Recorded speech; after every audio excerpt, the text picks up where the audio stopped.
Hər vaxtınız xeyirə olsun. Bugünkü webinarımızın mövzusu davamlılıq, nəticə yönümlü davranış, diksiya predmetləridir və bugünkü qonağımız isə aparıcı Turqay Camaldır. Buyurun Turqay bəy, sözü sizə veririk. Artıq sizi tanıyırlar, ona görə özünüz haqqında məlumat verməyə çox da ehtiyac yoxdur. Birbaşa mövzuya keçid edə bilərik.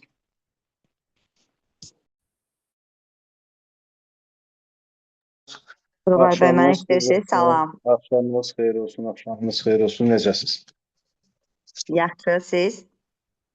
Yaxşı olasınız, çox sağ olun. Yəqin ki, elə keçən dəfə qoşulan iştirakçılarda hər birini salamlayıram. Hasçana bitəcəkdir. İnşallah başlasın təlimimiz. İndi bitməyinə də uyğun bir vaxtda bitər yəqin ki, narahat olmayın. Suallarım anlamışdı. Aydan xanım, onu istəyirdim, elə cavablandırım. Deməli, hörmətli yoldaşlar, hörmətli iştirakçılar, xanımlar və bəylər, körpələr, uşaqlar varsa, əziz uşaqlar. Biz təxminən bir ay bundan əvvəl hardasa, çünki keçən ayın 15 idi, səhv eləmirəmsə bizim təlimimiz. Keçən ayın 15-i biz ümumiyyətlə geniş bir şəkildə diksiyadan, natiqlikdən, bunların daxili hissələrindən və sizi maraqlandıran məsələlərdən danışdıq biz daha çox. Və təbii ki, burada da istənilən sualınızı rahat şəkildə verə bilərsiniz. Tam səmimi və dinamik olmaq üçün maksimum dərəcədə əlimizdən gələni edəcəyik inşallah ki. Ayda xanım, səs filan yəqin ki, normal gəlir, düzdürmü? Bəli, bəli. Bəs yaxşı, bu qrupda nəsə oldu və yazmaq hissəsi ləğv olub deyəsən, düzdürmü? Bəli, sadəcə olaraq hələ ki siz sual-cavab hissəsi eləmirsiniz, ona görə bağladım. Əgər işinizə qarışmaq gibi olmasa, aça biləriksə, açaq zəhmət Aha, olmasa. bəli, aça bilərəm. Hə, çox sağ olun. Açaq ki, birdən kimisə indi başlayıram onsuz danışmağa, nəsə bir fikir olar, anidən yazsın mütləq şəkildə. Təşəkkür edirəm, çox sağ olun. Ümid edirəm ki, burada olmaqdan hər kəs məmnundur. Məmnun olmayanlar varsa da biz təlimin axırında bir də soruşacağıq. Əgər məmnun deyirlərsə, görək başqa dərsi nə qədər uzada bilərik ki, insanlar məmnun olsunlar. Hörmətli iştirakçılar, dəyərli dostlar, gəldik çıxdıq. Bizim mövzunun adı diksiya predmetləridir. Yəni, predmet aydın məsələdir, predmet nədir? İncəliklərinə biraz varaq istəyirəm məsələnin. Çünki keçən dəfə biz danışdıq burada, deməli nələrdən? Suallar oldu və sualların ətrafında danışdıq. Yaddaşı necə gücləndirə bilərik? Kitab oxumağın nə kimi faydası var? Daha sonra mən qeyd eləmişəm bura, buradan baxıram. Özgüvən məsələsi, bunu nətər formalaşdırmaq olar, necə formalaşdırmaq olar? Həyəcan, daha sonra kamera görüntü məsələsi, bir də ki, hər kəsin yaralı yeri, parazit səslər. Bunlar nə idi? Biz bunu xırda da olsa məncə demişdik. Bugün əgər aranızda cəsarətli, könüllü olmaq istəyən varsa, birazdan danışacağımız hər hansısa bir mövzuda, məsələn, danışarıq birdən parazit səslərdən. Kimsə deyər ki, mən deyəcəm ki, misal üçün, bu misalı etmək lazımdır. Kim könüllüdür, kim istəsə rahatlıqla kamerasını, görüntüsünü, səsini açıb, burada həmin prosesi izah eləyər. Mən də materialı elə mesaj bölməsinə göndərərəm, oradan rahat şəkildə əldə eləyə bilərsiniz. Belə. Hörmətli dostlar, sualınız yoxdursa başlayayım. Əgər yoxdursa.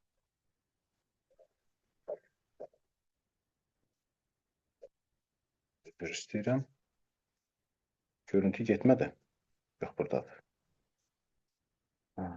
Belə. Mən sizə bəzi bir neçə daha doğrusu qeydlər eləmişdim ki, onlardan yola çıxaraq başlayaq biz məsələyə. Bugün daha dərin və daha geniş formatda biz danışacağıq. Yoldaşlar, dostlar, məsələ üstünlük göstərmək deyil.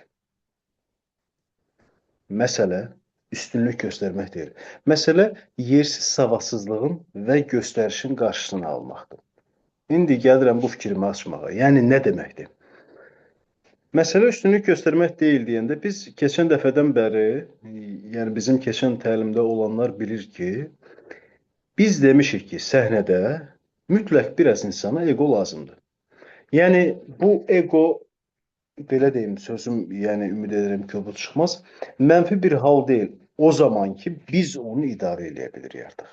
Və biz belə deyim, həmin o danışdığımız egoizmdən, məsələn, kimsə müəllimdir, şagirdlərinin qarşısında, universitetdə ali bir təhsil ocağında tələbələrinin qarşısında, kimsə tələbədir, bir seminarda çıxış eləyir, bir kolloquium verir, bir nə bilim o birilərindən nəsə sərbəst iş filan, nəsə çıxış eləyir bu və ya digər şəkildə.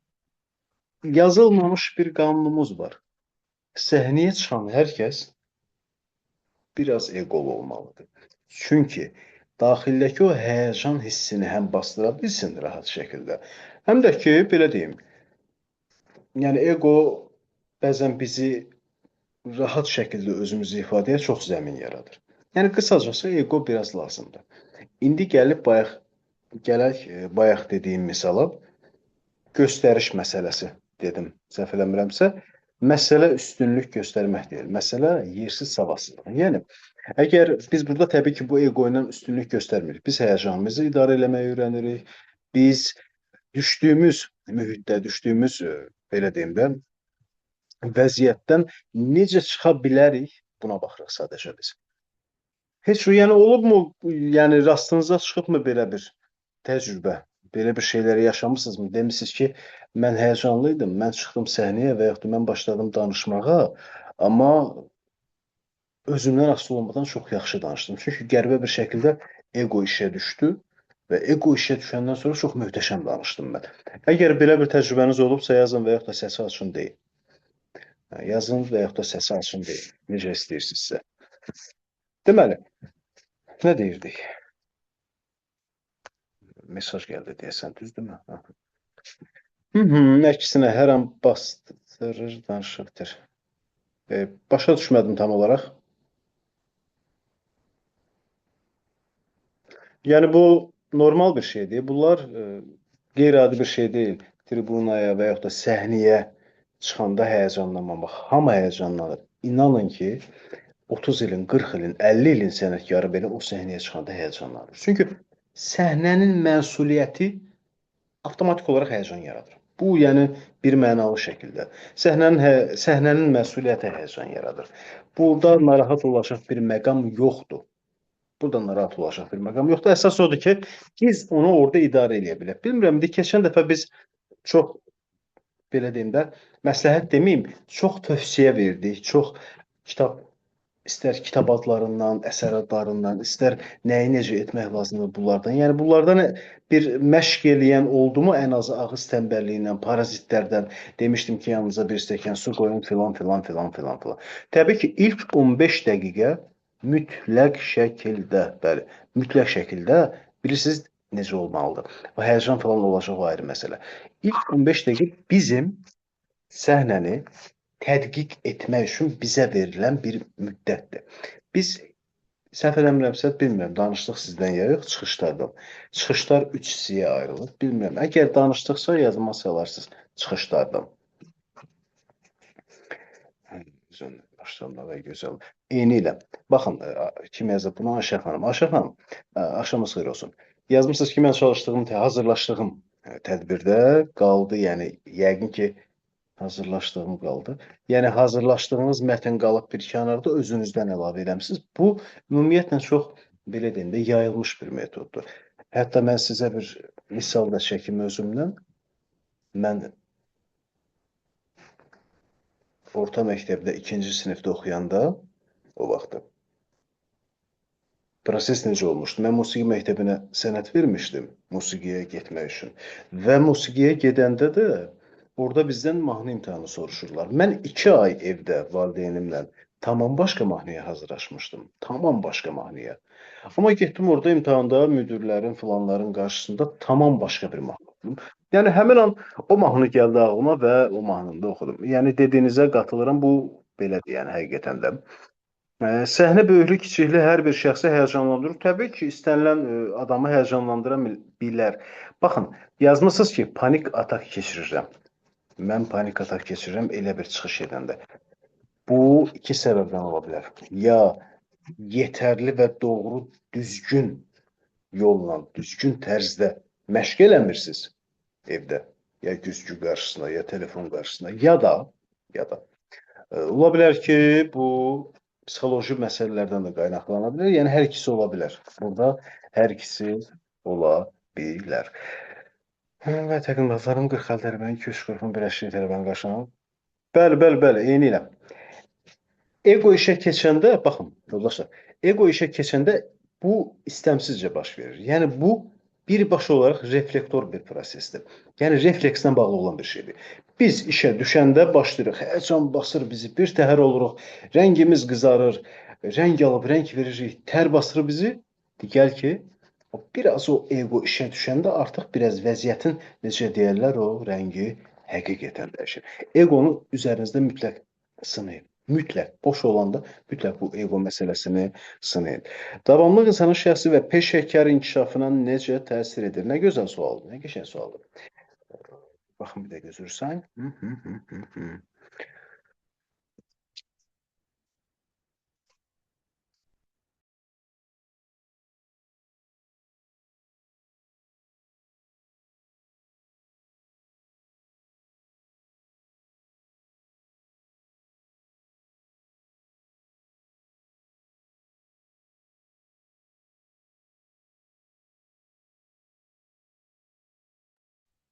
Üzürlü sayın, üzürlü sayın. Hə, bir dəqiqə üzr istəyirəm, çox üzr istəyirəm. Bugün əsas suallar üzərindən gedəcəyik onsuz da, çünki davamlıq dedim, davamlıq falan nəticə yönümlü. Yəni keçən dəfə keçdiyimiz təlimin davamı olaraq sizdə nə təəssürat yaratdı və sizin belə deyək də bu təlimlərdə məndən gözləntiniz nədir? Biz bu məsələlərə aydınlıq gətirəcəyik. Ümid edirəm ki, sualları çox da keçə bilmərəm. Davamlıq insanın şəxsi və peşəkar inkişafına necə təsir edir? Mən həyatda prinsipiallığın və məncə qadın kişi demədən hər kəsin prinsipi olmalıdır həyatda. İnsan prinsipləri ilə yaşayır. İnsan məqsəd filan ayrı, amma prinsip ilə yaşayır. Yəni mənim məqsədə doğru çatdıran yolda mənim prinsiplərimdir. Prinsip və disiplin.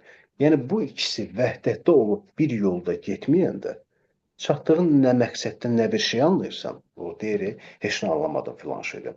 Yəni o məqsəddən də çox da bir şey anlamırsan əslində orada. Yəni ona görə də davamlılıq, yenidən qayıdım mən suala. Təbii ki, möhtəşəm, bunu bir cümlə ilə cavab veriləcək bir şey deyil. Davamlıq insanın şəxsi və peşəkar inkişafına əla təsir edir. Necə təsir edir, nə cür təsir edir? Məsələn, bir biznesmen var idi. Həmin biznesmen deyirdi ki, mən ondan soruşurdum ki, nəyə görə bu diksiya dərslərini alırsan? Deyir ki, mən vaxtı ikən filan biznesimə 50.000 pul yatırmışam və mən istəmirəm ki, 2-3 ildən, 5 ildən sonra mənim zəif danışığım nəticəsində mənim biznesim əlimdən çıxsın. Nə gözəl peşəkar bir yanaşmadır. Söhbət danışıqdan getmir ha tək. Ümumiyyətlə, şəxsi inkişafına adamın marağından gedir. Və davamlı şəkildə gəldi dərslərə, nə bilim, TOT təlimləri aldı, diksiya təlimləri aldı. Səhv eləmirəmsə bir başqa təlim də almışdı və ondan sonra adam o, belə deyim də, planlamasını doğru şəkildə disiplinli qurduğu üçün adamın bir prinsipi var idi yəni içində. Doğru şəkildə qurduğu üçün çox yaxşı bir şəkildə də aradan qaldırdı məsələləri. Olur, Zəhra xanım, olur. Axşamınız xeyir olsun. Səhnədə olanda tamamilə başqa bir şəxsə çevrilirəm. Mövzu haqqında danışaraq doymuram, auditoriyam isə məndən doymur. Yəni bu artıq sizin nə qədər söz bazanızın olduğu və xəyal gücünüzün dərinliyi ilə ölçülən bir məsələdir. Yəni siz danışdıqca, düzdür, gözünüz səhnəyə baxa bilər, amma xəyallar başqa yerdə və oradan göz önündə olan məlumatları seçirsiniz və o göz önündə olan məlumatları, belə deyim də, arxa kadrda ötürürsünüz sözə və çıxardırsınız artıq. Ona görə də şükür Allaha ki, yəqin ki, sizdə yaxşı alınır bu proses. Mən çox asosialam və insanların yanında çıxış etməkdən və danışmaqdan çox qorxuram və panik atak keçirirəm. Lalə xanım yazıb bunu. Lalə xanım, bayaq bir xanım yazmışdı, bunu dedi. Bu ya psixoloji bir məsələdən qaynaqlanan bir məsələdir. Sırf bu. Qorxmaq filan, çünki Kimsə kiminsə yanında danışmaqdan qorxmaz. Ya özünə əminliyi yoxdur həmin adamın. Ki, mən özümə əmin deyiləm, danışaram, birdən mənim səhvimi tutarlar. Tutsunlar. İnsana həyatda vacib olan, insana həyatda lazım olan ən əsas şeylərdən biri də səhv eləməkdir. Səhv eləməkdən hər dəfə deyirlər ki, biz elə gözümüzü açandan bəri evdə yox təbii ki, kitablarda deyirlər ki, səhv eləməkdən qorxmayın, səhv eləməkdən qorxmayın. Müəllimlərimiz bizə deyir səhv eləməkdən qorxmayın. Niyə? Zaten səhv eləyə-eləyə biz gəlib o prosesə bir ən nəhayətinə çatacaq. Panik atak keçirirəm.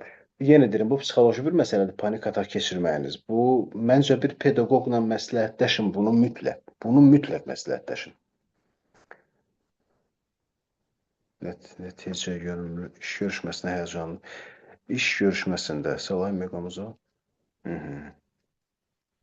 Egomuzu necə sınaya bilərik? Maraqlı sualdır. Deməli, yoldaşlar, egomuzu sınamaq üçün, bu çox maraqlı sualdır həqiqətən.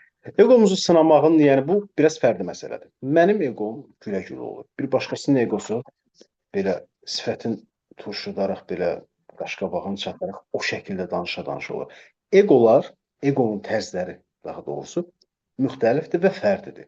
Hə, bunu necə sınaya bilərsiniz? Biz keçən dəfə kamera məşqlərini demişdik və mən burada qeyd eləmişəm bu məşqləri.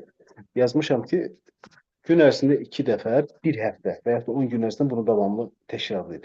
1 həftə hər gün özünüzü videoya çəkin və hər gün açın kameranı deyin ki, salam, hər vaxtınız xeyir olsun, hörmətli dinləyicilər. Bugün filan mövzuda sizinlə danışmaq istəyirəm. Filan danışdıq sanki və sağollaşırıq. Diqqətiniz üçün hər birinizə təşəkkür edirəm, minnətdaram. Bunu bir 2 dəqiqəlik, 1 dəqiqəlik çıxışlar halında 10 gün ərzində davamlı şəkildə eləyin. Bir baxın, görün orada o üzdəki ego sizsizmi? Hə, ola bilər sizə qeyri-səmimi gələ bilsin. Bax, bunu qarışdırmayaq lütfən. Səmimiyyət ayrı şeydir, ego ayrı şeydir. Bunu malı-mala qatmayaq yəni. Səmimiyyət bizim yanaşmamızdadır.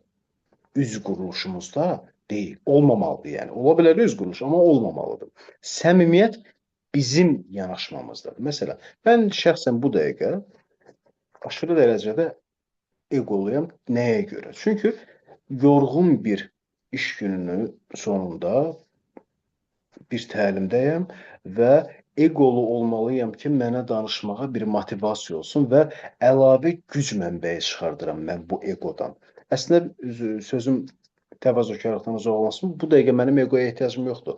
Amma özümü düşdüyüm vəziyyətdə daha yorğun və bitkin göstərməmək üçün mən eləmirəm. Bu dəqiqə ona görə də egoya, necə deyirlər, o sarılıram egoya həqiqətən. Nəqsam, nəticə yönümlü davranış elə bayaq dediyimiz o davamlılıqdır. Davamlılıq, nəticə yönümlülük, yəni bir sinonim olaraq biz bunu təlim adı kimi qeyd eləmişik. Budur yəni. Bir dəqiqə üzr istəyirəm. Salam, mən danışarkən çox sonra sözlərimi tələffüzünə çalışıram. Benim də deyirəm daha məntiqli sözlər.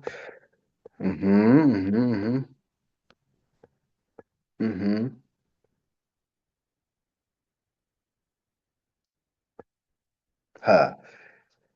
Zaten siz əgər istəyirsinizsə ki, sizin çıxışınıza wow desinlər, zaten sizdə məncə kifayət qədər ego var. Və bunu yaxşı anlayın lütfən sözümü. Kifayət qədər ego var sizdə və bu egodan bayaq dediyim 10 gün ərzində bir kamera, belə deyim də, periodik olaraq bunu davamlı şəkildə eləyin, daha doğrusu davamlı şəkildə 10 gün. Hər gün özünüzü kameraya çəkin. Amma yeni şeylər deyin. Hər gün kameraya çəkin, amma yeni şeylər deyin. Hər gün bir öncəkinə nisbətən daha egolu, bir öncəkinə nisbətən daha egolu. Və ortaya çıxan məhsula bir baxın, görün ortaya nə çıxır. Yəni o sizsizmi həqiqətən? Və yaxud da ki, oradakı səni siz bəyənirsinizmi? Çox önəmli bir sual. Yaxşı, bunu mütləq eləyin.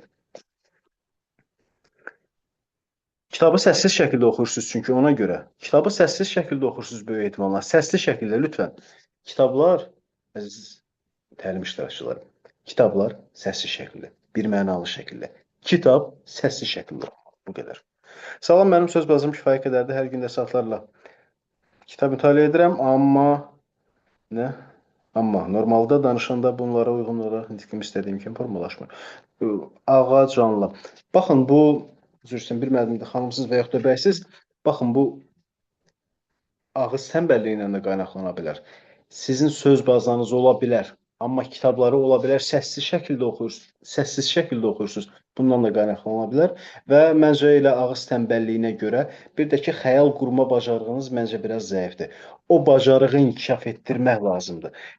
Belə deyək də, indi belə tam bilinmir də, indi burada yazmaqla tam bilmirəm indi sizdə proseslər, ona görə tam şəkildə məqsədə çatmaq üçün Nərgiz xanım bugün ən belə klass sualları seçib verir. Məqsədə çatmaq üçün hansı vərdişlər vacibdir? Məqsədə çatmaq üçün mənə görə prinsipiallıq və disiplin. Vəssalam. Bir də çox vaxt deyirlər ki, ay nə bilim, ağıl belədir, yəni beyindən söhbət edir. Ağıl belədir, ağıl. Mən insanın rasionallığının tərəfdarıyam. Mənəviyyat öz yerində bizim insanlığımız, mənəvi tərəflərimiz və s. və ilaxır. O çox gözəl bir söz var, deyir, dindarlığın Allaha lazımdır, mənə insanlığın lazımdır sənin. Yəni, o rasional tərəflər insan üçün önəmlidir. Əgər insan hansısa bir işlə peşəkarcasına qarşıya getmək, irəliyə getmək istəyirsə, ona görə prinsipiallıq, nəqsan və dediyim nə idi, yadımdan çıxdı. Disiplin. Disiplin lazımdır. İlham bəy yazmış. Effektiv müsait fotoğraflar hansılar? İlham bəy, bu haqda birazdan danışacağım. Çünki bu biraz geniş mövzudur. Bundan birazdan danışacağım. Bunların içində subordinasiya var, nə bilim etiket qaydaları var, filan filan filan filan. Yox, ürəyinizdə oxumayın da, məsələ odur. Ürəyinizdə oxuduğunuz üçün dilinizə gəlməyi artıq belə deyim də alındıra bilmirsiniz dilinizə gəlməyi. Mən kitabı səssiz şəkildə oxuya bilmirəm, həm anlamıram, həm də səssiz əli üstə gəl. Oxuduğum halda səsli tez yoluram. Baxın, Səma xanım, keçən dəfə təlimdə dedik. 10 dəqiqə oxuyun, səsli oxuyun. Nəinki 1 saat səssiz oxuyasınız. Təbii ki, indi siz ömrü boyu ona alışmışsınız, ona vərdiş eləmişsiniz ki, mən ancaq kitabı səssiz şəkildə oxuyuram. Sabahdan və yaxud da təlim bitən kimi götürün kitabı əlinizə başlayın. Biri var idi, biri yox idi. Bir qırmızı papaq var idi. Bunu səsli şəkildə 10 dəqiqə çox yox. Hər gün 10 dəqiqə. Bu sizin bir 10 gündən, 15 gündən sonra bu sizə necə yaxşı mənada sirayət edəcək. Bunu özünüz görəcəksiniz. Yəni əlavə fikir ehtiyac yoxdur. Xəyal gücüm, oxuduğum hər kitaba uyğun rəsmlər çəkirəm. Elə də olmalıdır, amma səsli şəkildə. Ağacanlı. Səsli şəkildə olmalıdır bu.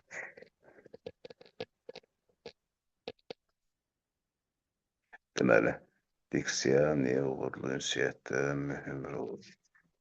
Diksiya niyə uğurlu ünsiyyətdə mühüm rol oynayır? Bayaq dediyim biznesmen məsələsi yadınızda da yəqin ki. O biznesmen özünə yatıran filan. Nəyə görə uğurlu ünsiyyətdə? Birinci, niyə görə ünsiyyətdə? Nəyə görə uğurlu ünsiyyətdə? Bax, suallara ayıraq zəhmət olmasa. Ünsiyyətdə diksiya, məsələn, mən girirəm bir mağazaya,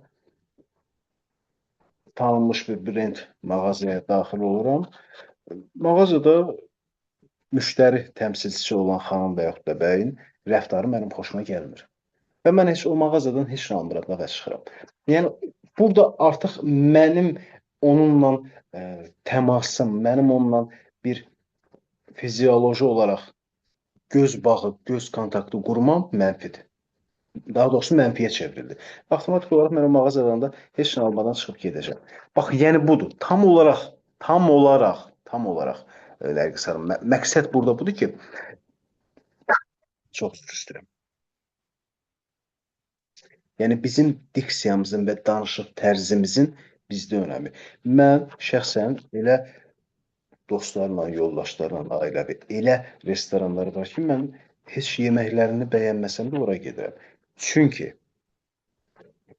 o masaya baxan əməkdaşın, nə bilim, qapıdan içəri girəndə bizi qarşılayan qapıçının, qapıda dayanan əməkdaşın və yaxud da maşını saxladığımız yerdə dayanacaqda olan o dayanacağa baxan o adamın, nə bilim, hamısının bir rəftarındakı məmnuniyyət, danışığındakı təmizlik və dürüstlük və inam məni ona vadar edir ki, mən nə qədər yeməklərin bəyənməsəm də o restorana gedim. Yəni, burada istəklər fərqlidir, yəni burada hər şey olur. Axşamınız xeyir olsun. Davamlı və axıcı şəkildə danışmaq üçün müəyyən şərtlər var mıdır? Davamlı və axıcı şəkildə danışmaq üçün müəyyən şərtlər var. Yox, davamlı və axıcı şəkildə danışmaq üçün təbii səssiz kitab məsələsi öncəliyimizdir. mütləq öncəliyimizdir.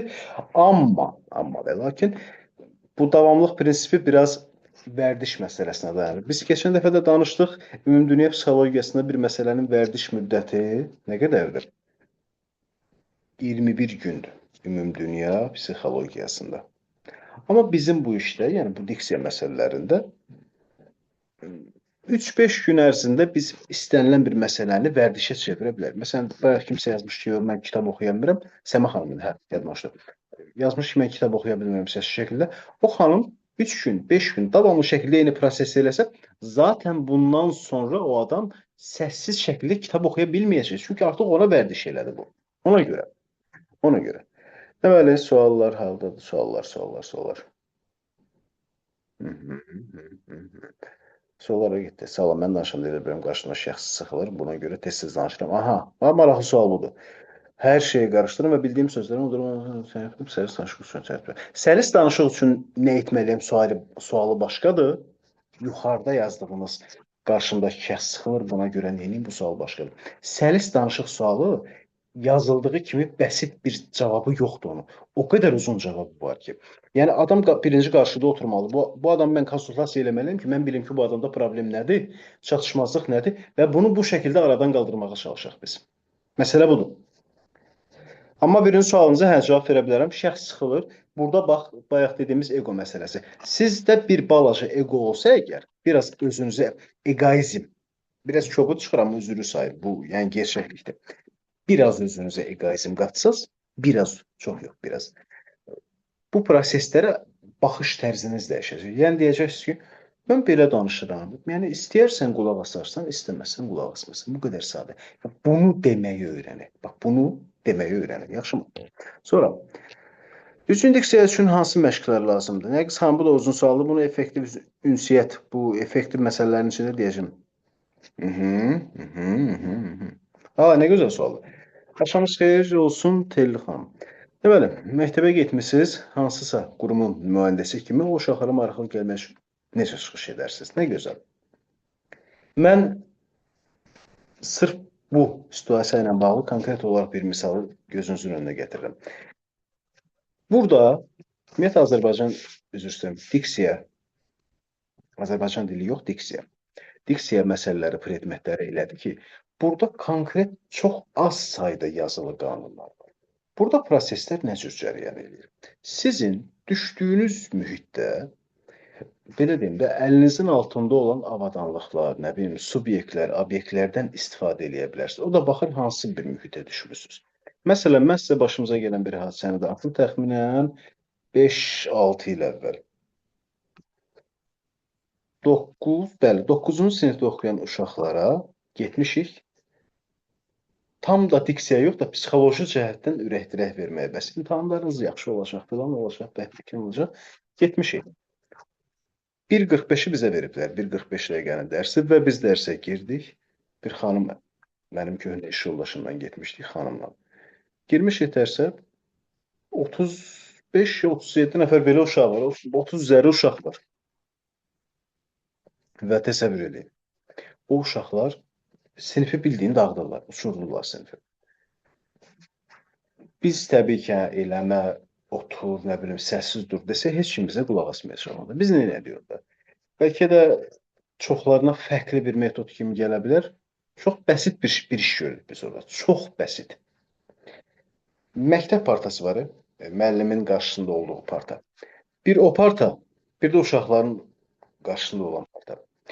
Biz həmin stola, xanım iş yoldaşım arxa tərəfdəydi və mən yaxınlaşdım, qarşıda 2 oğlan oturmuşdu. Təsəvvür edin, həmin oğlanın qarşısında olan partaya sadəcə söykəndim və biraz yanakı oturdum. Təxminən 10 saniyə, 15 saniyə, bax belə, çox yox. Və nə oldu orada bilirsiniz? Bütün uşaqlar bir-birinə dedilər ki, ona bax. Yəni, stolun yox, stolun üzərində sanki oturmuş kimi oldum mən. Bildiniz necə? Yəni, bu bəs elədi ki, uşaqların bütün hamısının diqqəti məndə qalsın. Və avtomatik bu diqqətdən sonra, onların təbirincə desək, şagirdlərin təbirincə desək, onların o diqqət dağınıqlığından sonra biz bütün 45 dəqiqəni ələ aldıq. Hətta uşaqlar xahiş edirlər ki, müəllimdən növbəti 45 dəqiqəni də bizə versinlər. Çünki adi bir dənə fərqli bir hərəkət bütün hamısını ələ almağa yetdi. Eyni nə demək istəyirsən, nə çatdırmaq istəyirsən, nə diktə eləmək istəyirsənsə, elə. Buna heç kim sənə, belə deyim də, qaydalar və qanunlar çərçivəsində mane olmur. Mane olmur. Amma fərqli baxış bucağını mütləq tutuzdurmalısınız. Mütləq fərqli baxış bucağını gətirməlisiniz. Bu və ya digər şəkildə harda olursunuzsa olun. İş yerində, məktəbdə, ictimai nəqliyyatda, taksidə, nə bilim, harda, mağazada, dükanda, harda olursunuzsa olun. Fərqli baxış tərzini gətirməlisiniz özünüzdə. Bu həm sizin fərqli, belə deyim də, fərqli tərzinizi ortaya çıxardır, həm də ki, fərqli bir mühit yaratmış olur sizə. Deməli, ümid edirəm ki, normal cavab verə bildim sizə. Aha. Mən ingilis dilində danışa bilirəm. Gözəl də diksiyam var. Turistlərlə danışmaq istəyirəm, sadəcə biraz çəkinirəm, amma mütləq yoxlamaq istəyirəm. Bir yoxlayın, görün alınırmı? Alınmırsa, növbəti təlimimizdə mütləq bunu qeyd edin siz bizə. Yaxşımı? Adınız necə oldu Kəmal xanım? Universitetə çıxış edəcəm, hər hansı mövzu ilə bağlı necə çıxış edim ki, hara getdi sual? Və ya danışım ki, autorun diqqəti məndə olsun və mövzudan sıxılmasın, mövzu və ya çıxışım danışılmamaq üçün maraqlı olsun. Bu birinci sizin mövzuya bayaq dediyimiz yanaşmanızdan asılıdır. Belə dayanıb, əliniz bu şəkildə dayanıb danışacaqsınızsa, üzr istəyirəm ifadəmə görə, yəni avtomatik danışacaqsınızsa belə. Yəni heç bir tərəfə dönmədən dümdüz bir nöqtəyə baxa-baxa, təbii ki, yəni maksimum onun vaxtı 2 dəqiqədir. 2 dəqiqədən sonra hamı sizdən sıxılacaq. Heç müəllimin özü belə qulaq asmayacaq, amma məcbur qalıb qulaq asacaq qiymət yazmaq üçün. Və yaxud da indi deyirsinizsə çıxış edəcəm, ya da yaxud da elmi rəhbərsinizsə filan. Yəni çıxışınızın gözəl olmağı üçün birinci çıxışın qaydaları var. Biz indi o çıxış qaydalarından indi danışacağıq. Bax, yazıram burada, yadından çıxmasın. Çıxış qaydaları. Lütfən, zəhmət olmasa, xahiş eləyirəm. Çıxışın qaydalarını hamısını dəqiq şəkildə qeyd eləyin. Keçən dəfə demişəm, indi inşallah ki, bir də deyəcəyəm. Deməli, üzr istəyirəm. Xədicə xanım, sizin sualınızın cavabı birazdan çıxışlar bölməsindədir. Onun içində verəcəm inşallah sizin sualınızın cavabı. Mən normalda günlükdə çox yaxşı, yəni gündəlik yəqin ki, demək istəyirsiniz. Gündəlik çox yaxşı, səlis danışıram, amma qarşımda xüsusi kimsə olanda və ya hər hansı tədbir və ya işim gücüm xüsusi səbəbini üzrlər qarşısında bunun səbəbi nədir və ya necə üzrədə bilirəm. Ümumiyyətlə, yoldaşlar, baxın, belə bir qızıl qaydamızı deyək əvvəldən. Bax, bura bir söz yazıram. Baxın.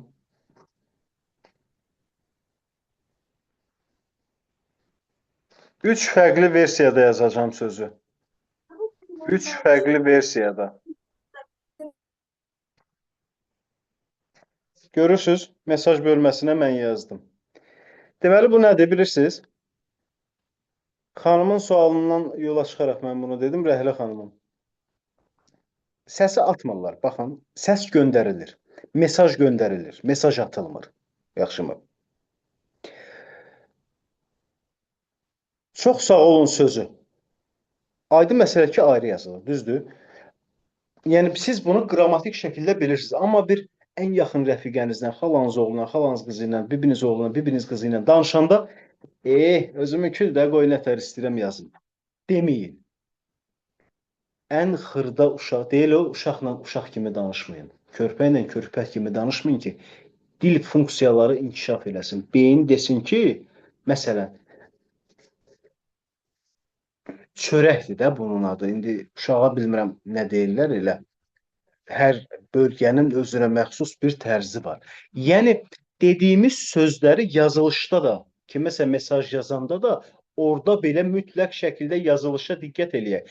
Baxın, xırda bir şeydir, amma insanın beynini tam şəkildə ələ alır və onun necə danışmaq lazımdır, o kimi göstərir, ona bənzədir özünü. Ona görə deyirəm ki, yazılış məsələsinə çox fikir verin.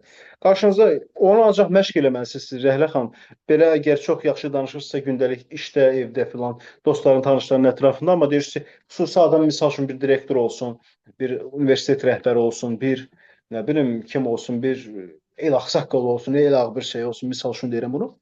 Bunların qabağında əgər həyəcanlanırsınızsa, burada yəni siz biraz bu məsələləri bayaq dediyimiz kamera filan məsələlərindən məşq etməlisiniz.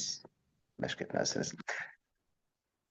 Özünə inam, danışıq tərzinə necə təsir edir? Yəni burada məncə çox uzun-uzadı cavablara ehtiyac yoxdur. Özünə inam həm də elə eqonun bir başqa formasıdır, amma sadəcə məna çaları olaraq fərqlidir.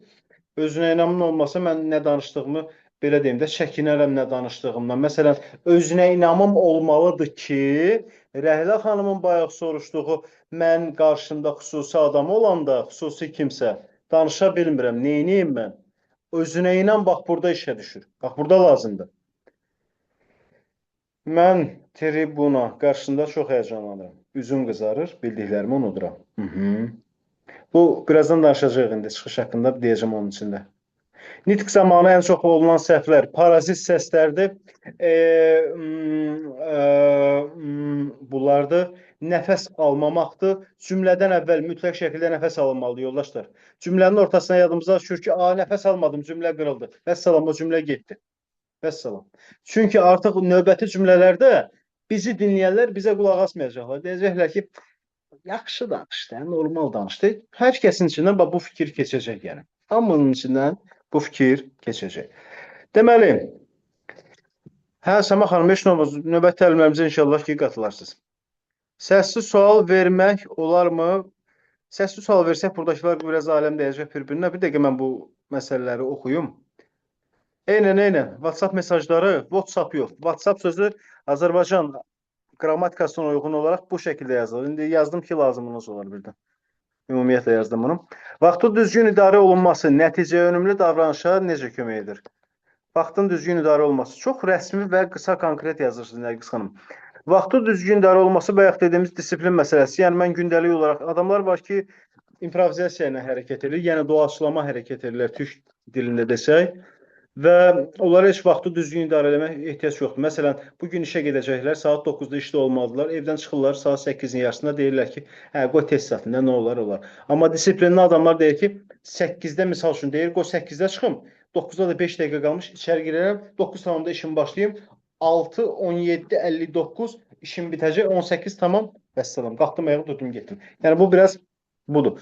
Vaxtı düzgün, o fərdə görə dəyişir. Yəni demək istədiyim odur ki, bu konkret bir qayda deyil, fərdə görə dəyişir.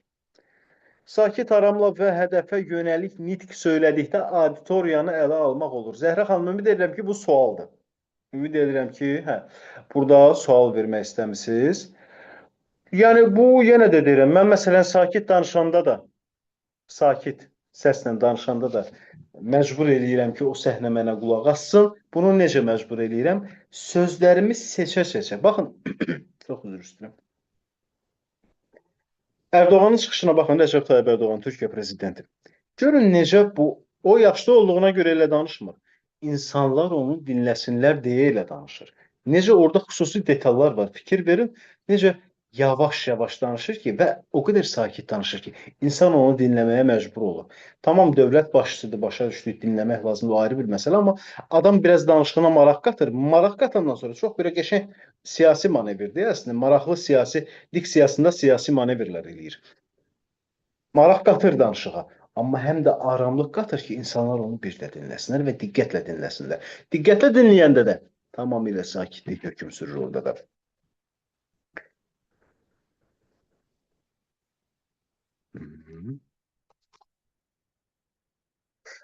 Mehriban xanım, sürətli danışmaq, nəinki Mehriban xanımın timsalında hər kəs. Sürətli danışmaq qəbahət deyil, problem deyil. O şərtlə ki, sürətli danışıq başa düşülsün. Başa düşüldüyü təqdirdə heç bir problemimiz yox, narahat olmayın. Onu necə aradan qaldıra bilərsiniz, ancaq diqqət eləyərək, yəni fərqində olaraq, bax, çox önəmli bir şeydir. Fərqində olaraq bu prosesi nəzarət eləməlisiniz və nəzarət eləyəndən sonra sürət, danışığın, misal üçün, hər hansısa bir mövzu haqqında nəsə bir diskusiyaya gedirsə, orada siz tez-tez də danışa bilərsiniz, daha sonra aramla da danışa bilərsiniz və yaxud da ki, belə deyim, sürətli də danışa bilərsiniz. Bu artıq sizin öz seçiminizdir. Bu artıq sizin öz seçiminizdir.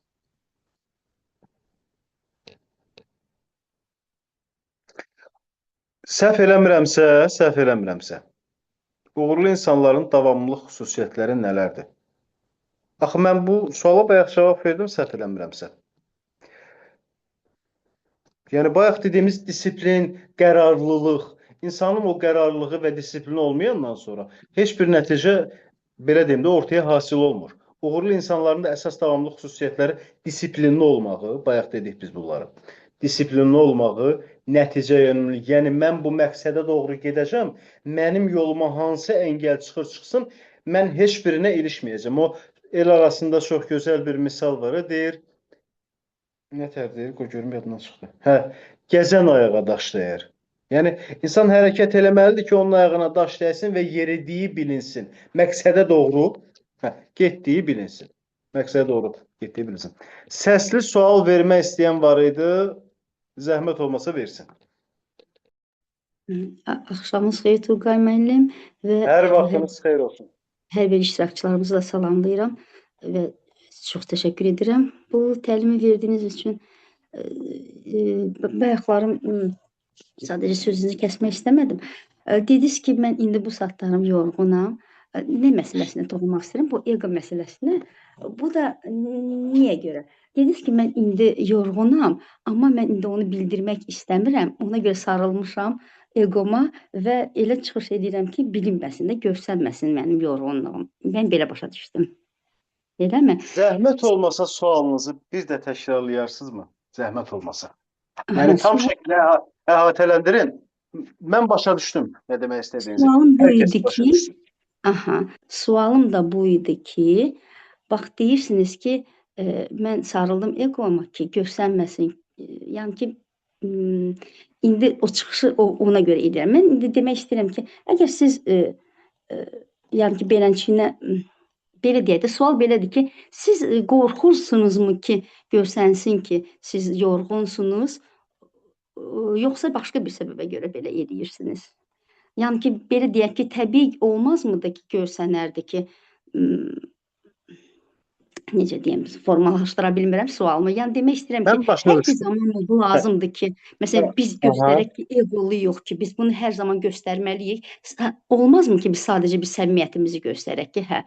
Yəni bu barədə demək istəyirəm. Düzdür, mən siz başa düşdüm siz niyə görə bunu demək istəyir. Hər auditoriya fərqli olur, hər zaman da səmimi olmaq olmur da, açıq dərəcədə də deyəm, belə deyək. Başa düşdüm bu. Amma mütləqmi bu hər zaman belə özünü belə göstərəsən ki, belədir. Olmazmı ki, məsələn, doğrudan da insanlar görsünlər ki, doğrudan da yorulmusunuz, belədir. Yəni ki, səmimi olmaq bu barədə. Başa düşdüm. Təşəkkür edirəm. Bilmirəm, uzun oldu biraz sual. Yox. Başa düşdünüz nə Fikrinizi demək tam istəyirəm. şəkildə çatdırdınız. Fikrinizi tam şəkildə çatdırdınız. Mənə onsuz da birinci sual verəndə də bildim. Sadəcə dedim mən dinləyənlər də daha rahat şəkildə eşitməyənlər də bir daha sualı eşitsinlər. Çox qısa konkret cavab verəcəm. Olar xanıma mən səsli fikrimi bildirim. İcazə verirsinizsə mən bir dənə fikrimi bitirim, sonra təbii ki bildirərsiniz. Çox qısa deyəcəm. Evdəyik, yorulmuşuq. Saat 9-dur. İşdən gəlib hər kəs. Misal üçün. Və təsəvvür edin, qardaşınız və yaxud da bacınız sizə gəlir. Onların yanında özünüzü yorğun göstərə bilərsiniz. Burada heç bir problem yoxdur. Amma əgər misal üçün iş yerindən müdürünüz ailəvi şəkildə saat 9-da sizə qonaq gəlirsə, burada özünüzü yorğun göstərməyə məcbursunuz. Üzr istəyirəm. Özünüzü daha belə deyim də ego vasitəsilə əhval-ruhiyyəli göstərməyə məcbursunuz. Hamımız məcburuq. Yəni biz burada məcburuq. Yəni belə deyim də vacib, lazım olan hissə var, olmayan hissə var. Bu fərdi məsələdir. İstəyirsiniz, nə bilim, daha böyük bir adam gələndə yenə də yorğunluğunuzu ifadə edin. Amma bu sizə biraz mənfi təsir göstərəcək, mənfi reaksiya almağınıza səbəb olar, mənfi geri dönüş almağınıza səbəb olar. Təbii ki, siz dediyinizdə də həqiqət payı olduqca yüksəkdir. Mən tam şəkildə dəstəkləyirəm. Amma baxır, qonaq gələn kimdir də, fikrimizi məncə belə bitirək. Xanım, buyurun, zəhmət olmasa sualınızı verin. Təşəkkür edirəm. Çox dolğun cavab verdiniz. Yəni situasiya baxın. Yəni qısa konkret situasiya baxaraq. Mütləq situasiyadır. Zəmrə xanım, buyurun. Ay Zəmrə xanım, hara getdiniz? Axşamınız xeyir olsun Turqay Hər bəy. vaxtınız xeyir olsun. Hər vaxtınız. Əslində siz tam elə mən demək istədiyim hər bir şey dediniz. Məndən öncə çox təşəkkür edirəm. Sizə ilk Qonağı öncə deyildi təşəkkür. sizdə. Eynən onu deyirdim ki, xanım, yəni eqolu Görürsünüz. olmaq hər zaman bizim belə deyək də vacibiyyətimiz deyil. Bizim Turqay bəy yaxın dostumuz deyil, amma bu iş məsuliyyəti ki var, biz orada məcburuq eqo vasitəsilə özümüzü daha belə gümrah, məsuliyyətli, işimizə aktiv odaqlı göstərməyə. Siz çox türkçə kitab oxuyursunuz deyəsən. Həm türkçə oxuyuram, həm Azərbaycan dilində oxuyuram, həm rus dilində oxuyuram. Ona görə danışıq çox qarışıqdır. Hər şey Bəli. var. Yəni Onun üçün sizin aksent belə olaraq bir hər şey var. Bəli, onun üçün sizin seminar mənim qarşıma çıxanda mən çox sevindim ki, qoşula biləcəyəm və inşallah ki, daha sonra fərdi dərs də bəlkə ala biləcəyəm sizdən. Allahın izni ilə inşallah. Deməli, bitdi fikriniz Əminə xanım üzr Bəli, istəyirəm. təşəkkür edirəm sizə. Çox sağ olun. Deməli, hörmətli iştirakçılar, əziz dostlar. Yox, çox sağ olun. Telefon bitməyib hələ. Bitməyib, getməyin. Heç kim getməsin. Bitməyib. Hələ indən sonra başlayır təlimimiz hələ. Qoyun görə. Siz elə yazdınız, telefon elə bir hamı gedir. Getməyin heç yerə. Oturun. Onsuz axşam vaxtı indən sonra adam hara gedir saat 11-də. Ancaq belə maraqlı söhbət eləyə bilərik biraz. Deməli, hörmətli təlim iştirakçıları, qeyd eləyin zəhmət olmasa özünüzdə harasa. Çıxışın qaydaları. Biz keçən dəfə yazmışdıq, danışmışdıq bunlar haqqında. Bugün bir daha yazırıq. Bugün yazmağımızın səbəbi oldu ki, önəmlidir. Önəmlidir, qısaca önəmlidir. Qeyd eləyin zəhmət olmasa. Yoldaşlar, çıxışlar iki hissəli olur. Nə deməkdir bu? İki cür olur desək daha yaxşıdır. Çıxışları biz iki hissəyə bölürük, iki cür olur. Rəsmi çıxışlar, qeyri-rəsmi çıxışlar. Rəsmi çıxışlara aiddir məktəbdə, ali təhsil ocaqlarında, xəstəxanalarda həkimlərlə konsultasiyalar, dərslər zamanı konsultasiyalar, bağçada, yox, bağçaları deyim, qarışdırmayayım, burada uşaqlar var. Məktəbdə müəllim valideyn arasında olan söhbətlər, daha sonra nə bilim, rəsmi görüşlər, dövlət rəsmiləri ilə görüşlər, dövlətlər arası rəsmi görüşlər, bu və ya digərləri hamısı nədir? Hə, bir də ki, bizim işdə verdiyimiz hesabatlar. Nəqiq xanım, indi hal-hazırda başqa məsələdən danışıram, qaydacam suallara. İndi bu suallarda hamısı bunun içindədir. Diqqətlə hər kəs dinləsin, zəhmət olmasa, bütün suallarınız bunların içindədir hamısı. Deməli, nə deyəcəkdim, unuttum. Hə, çıxışdan danışırdıq. Universitetdə və yaxud da işdə hesabat xarakterli olur da bəzən aylıq, 3 aydan bir hesabat verir kimlərsə. O hesabatları verəndə hesabat verdiyiniz tərz belə rəsmi çıxış növünə aiddir. Rəsmi çıxışlarda çox belə vacib və yaxud da yadda saxlamalı mütləq olan qaydalar yoxdur. Sadəcə doğru bədən quruluşudur, bədən duruşudur. Ayaq üstə duranda və yaxud da oturanda. Ümumiyyətlə, masada, tək bir masada oturanda masanın oturacağının arxasına qədər arxaya düzgün çəkilmək və çiyin hissələri, kürəkləri maksimum dərəcədə söykəmək də olar arxa tərəfə, belliyə. Söykəməmək də olar. Yəni, şux qalmaq kifayətdir. Əllər də tam bu dirsəyə qədər qolun üzərində, masanın üzərində olmamalıdır. Rəsmi çıxışlardan söhbət gedir. Sadəcə belə olmaya da bilər. Bir əl də qala bilər. Bir əl buradan, misal üçün, masanın üzərində, bir əl də aşağıda, dizin üzərində. Və yaxud da hər iki əl sadəcə bu hizada, bura qədər, bax, üzr istəyirəm, köynəyin qoluna qədər masada olsa kifayətdir ki, biz fikrimizi çatdıranda bədən dilimizi belə işə sala bilək. Nəysə, çox uzatmayaq. Bu rəsmi çıxışlardır. Bir də var qeyri-rəsmi çıxışlar. Yəni, TEDx formatında olan çıxışlar. Nədir TEDx formatında olan çıxışlar? Yəni, avtobioqrafik hissəcəyə daşıyan çıxış növlərinə biz TEDx formatında olan çıxışlar deyirik, hörmətli iştirakçılar. Yəni, biz burada rahat oluruq. Biz burada, bayaq mən dedim, məktəbə getmişdik, mən söykəndim partiyaya, başladım uşaqlara baxmağa. Bu mənim TEDx çıxışım idi. Baxmayaraq ki, məktəbdəydim. Mən o TEDx-dən başlamalıydım ki, rahatla. Onlar rahatlaşsın və bütün adaptasiyaları məndə olsun. Bütün fikirləri məndə olsun. Mən ondan sonra rəsmi şəkildə istədiklərimi, bildiklərimi informasiyaları onları yeridə bilim. Belə. Deməli, rəsmdə, üzr istəyirəm, qeyri-rəsmdə, əl cibdə, belə bu şəkildə, rahat şəkildə harasa söykənib də danışmaq olur. Ayaq üstə, nə bilim, səhnənin ortasında, sinifin ortasında, otaqda, auditoriyada var gəl edə-edə, hərəkət eləyə-eləyə danışmaq olar. Yazın, zəhmət olmasa. Hörmətli iştirakçılar, yazın. Biz dedik, çıxışlar iki cürdür. Rəsmi çıxışlar, qeyri-rəsmi çıxışlar. Amma ümumilikdə çıxışları biz 3 yerdə səciyyələndiririk. Hansılardır bunlar? Qeyd eləyin, zəhmət olmasın. Yazın. Qoyur, mən də burada mesaj bölməsinə də yazım. Birdən nəsə istəyərlər, buradan da götürsünlər. Çıxışın növlər, yox, çıxışın, belə yazım da, çıxış yazıram. 2 nöqtə qoyuram, altdan yazıram.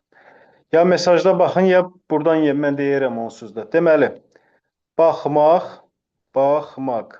Niyə yazmadı bu? Nəsə yaxşı yazmadı desən. Baxmaq. Hə, yazdım. Sonra analiz. Yox, görmək. Nəsə yaza bilmirəm, bura əziyyət çəkirəm. Görmək. Bir də analiz etmək. Çıxış. İndi çıxışın yazdım, özürlü sayın. Edit edeyim onu. Düzənliyim. Düzənlədim. Çıxış, hörmətli iştirakçılar. 3 hissəlidir. Deməli, baxmaq, görmək, analiz etmək. Nədir baxmaq? Biz bayaq dedik ki, ümumiyyətlə hamı diqqətlə qulaq asın ki, bayaq ünvanladığınız sualların 90%-nin cavabı indi danışacağım hissədədir. Üzr istəyirəm.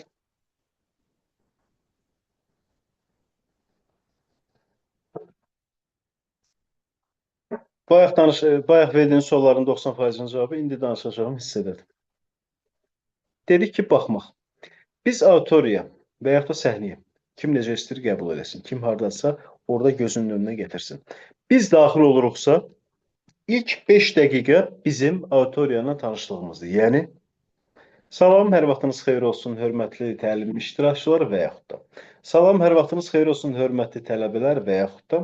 Salam, hər vaxtınız xeyir olsun, dəyərli insanlar. Hər birinizi bu auditoriyada görmək həqiqətən də çox xoşdur. Və ümid edirəm ki, yaxın bir saat ərzində maraqlı bir söhbət eləyəcəyik sizlə. Və bu maraqlı söhbətdə maksimum dərəcədə interaktiv olmaq üçün əlimizdən gələni edəcəyik. Bu baxmaq idi, hörmətli iştirakçılar. Yəni, mən bir dəqiqə ərzində danışanda bütün zalı gözdən keçirdim. Bir yerə baxmadım. Bütün zalı gözdən keçirdim. Sadəcə baxdım. Gəldi indi görmək hissəsinə. Görmək nədir? Yaxşı, baxmaqla görməyin fərqi nədir? Fəlsəfədə və mənəvi aləmdə mənə görə fərqi budur. İnsan hər kəsə baxa bilər, amma hər kəsi görə bilməz. İnsan kimi istəyirsə onu görür. İnsan hər kəsi eşidə bilər, amma hər kəsi duya bilməz. Kimi istəyirsə onu duyur. Eləcə də baxmaqla görməkdə bu şəkildə bir-birindən ayrılır. Yəni, indi gəldik görmək hissəsinə. Görmək nədir? Biz başlayırıq, məsələn, bir mövzu haqqında danışmağa. Məsələn, mövzumuz olsun. Mövzumuz nə olsun? Maraqlı bir mövzu tapmayacağım indi. Mövzumuz olsun Azərbaycan dili qaydaları. Biz danışırıq. Biz Azərbaycan dilinin qaydalarından artıq salam-kəlam elədik. Danışdıq. Başlayırıq mövzuya giriş eləməyə. Mövzuya giriş eləyəndə, baxın, biz insanların, məsələn, sağda əyləşənin, solda əyləşənin, düz qarşımızda əyləşənin, onun arxasında əyləşənin, o arxa tərəfdə, yan tərəfdə oturan hər kəsə 3-5 saniyə danışa mövzunu, hər kəsin 3-5 saniyə diqqət yetirir. Amma normal üzünə baxırıq adamın. Yəni, ötəri belə baxıb keçmirik. Məsələn, burada bir adam əyləşib, başlayıram mən danışmağa. Azərbaycan dili qrammatikasından bugün biz danışırıq sizlərlə. Bildiyiniz kimi, nitq hissələri 2 yerə bölünür. Əsas nitq hissələri və köməkçi nitq hissələri. Və bunlar da Azərbaycan dilinin normal, qrammatik bir dil olması üçün çox vacib, səciyyəvi bir əhəmiyyət daşıyır. Danışa-danışa bu prosesi nə qədər istəsəz o qədər uzada bilərsiniz. Danışa-danışa biz insanlara diqqət edirik. Bax, bu prosesləri onsuz da diqqət eləyəndə o sizin həyəcanınızdır, nə bilim, bayaq verdiyiniz sualları xatırlamağa çalışıram. Dediyiniz həyəcandır, xüsusi adamların qabağında danışa bilməməkdir. Zaten bu proseslərə diqqət eləyəndə avtomatik olaraq danışıq özü-özünə işə düşür. Bunlar bu öz yerində. Gəldik analiz eləmək hissəsinə. Analiz eləmək hissəsində də ola bilər ki, qarşımızdakı adam bizi dinləmir. Dinləməsin, canı sağ olsun. Və bizə mənfi emosiya ötürür. Bax, bu çox önəmli bir proces. Əgər mənə mənfi emosiya ötürürsə hansısa bir X şəxs, mənə ötürdüyü o emosiya birbaşa olaraq mənə təsir edir, mən səhnədəyəm. Nə qədər peşəkar olsam da, nə qədər, belə deyim, özümü ələ ala bilsəm də, mənə mənfi təsir edir şəxsən. Mənə yox, ümumiyyətlə deyirəm. Mənə mənfi təsir eləyir və yaxud da sizə mənfi təsir eləyir, ona görə də o adamı nə edirik? Çıxdaş edirik gözümüzün önündə. Yəni, o adama tərəf ümumiyyətlə baxmırıq. Analiz edirik və götür-qoy edirik ki, yox, sağ tərəfdə 3-cü sırada 8-ci yerdə əyləşən adam, onun aurası mənə yaddır, mənfidir və salam, mən ona baxmayacağım.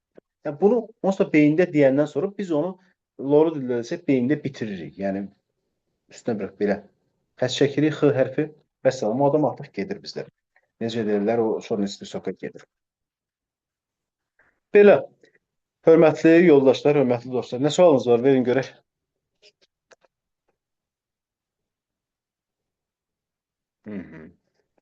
Verin görək sualınızı. Bunlarla bağlı nə qaranlıq qaldı?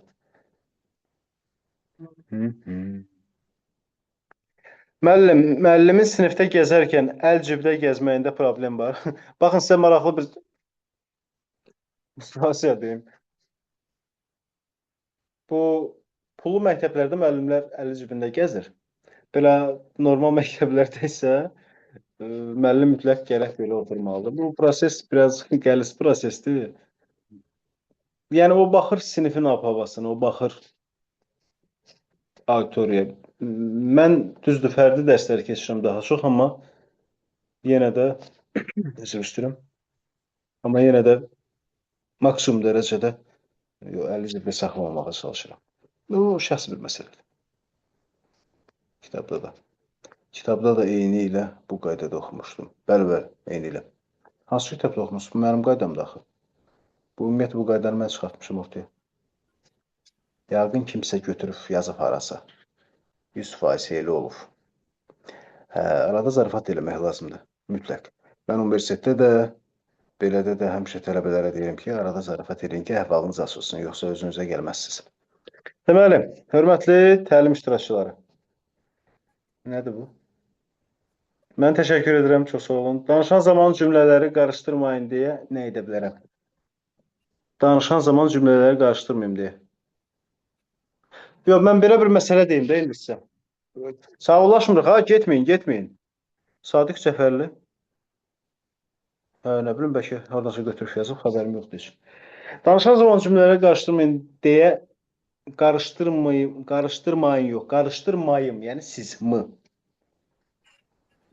Qarışdırmayım deyə nə edə bilərəm? Baxın, burada birinci diqqət dağınıqlığı məsələsi deyəsən var. Məsələ elə hiss elədim mən. Diqqət dağınıqlığı məsələsi var deyə bu cümlələri buna görə qarışdıra bilərsiniz. Əgər söz bazanız çoxdursa, siz qəliz tərkibli kitablar oxuyun. Yəni, sözləri, sinonimləri falan çox olan Zəlimxan Yaqub deyirdi. Sinonimləri çox tez sadalayırdı axı. Qəliz tərkibli sözləri olan kitabları tez-tez oxuyun ki, qarışıq cümlə quruluşu sizin düşüncəniz və şuuraltınız üçün rahat olsun və siz onu müəyyən müddət sonra artıq özünüz də sınaya bilərsiniz. Stres və həyəcan, diksiya və nitqət necə təsir edir? Təbii ki, çox pis təsir. Yəni, burada nə var ki? Burada məsələ onu idarə eləməkdir. Yəni, burada çox bir dərin bir cavabı yoxdur, yəni bunun.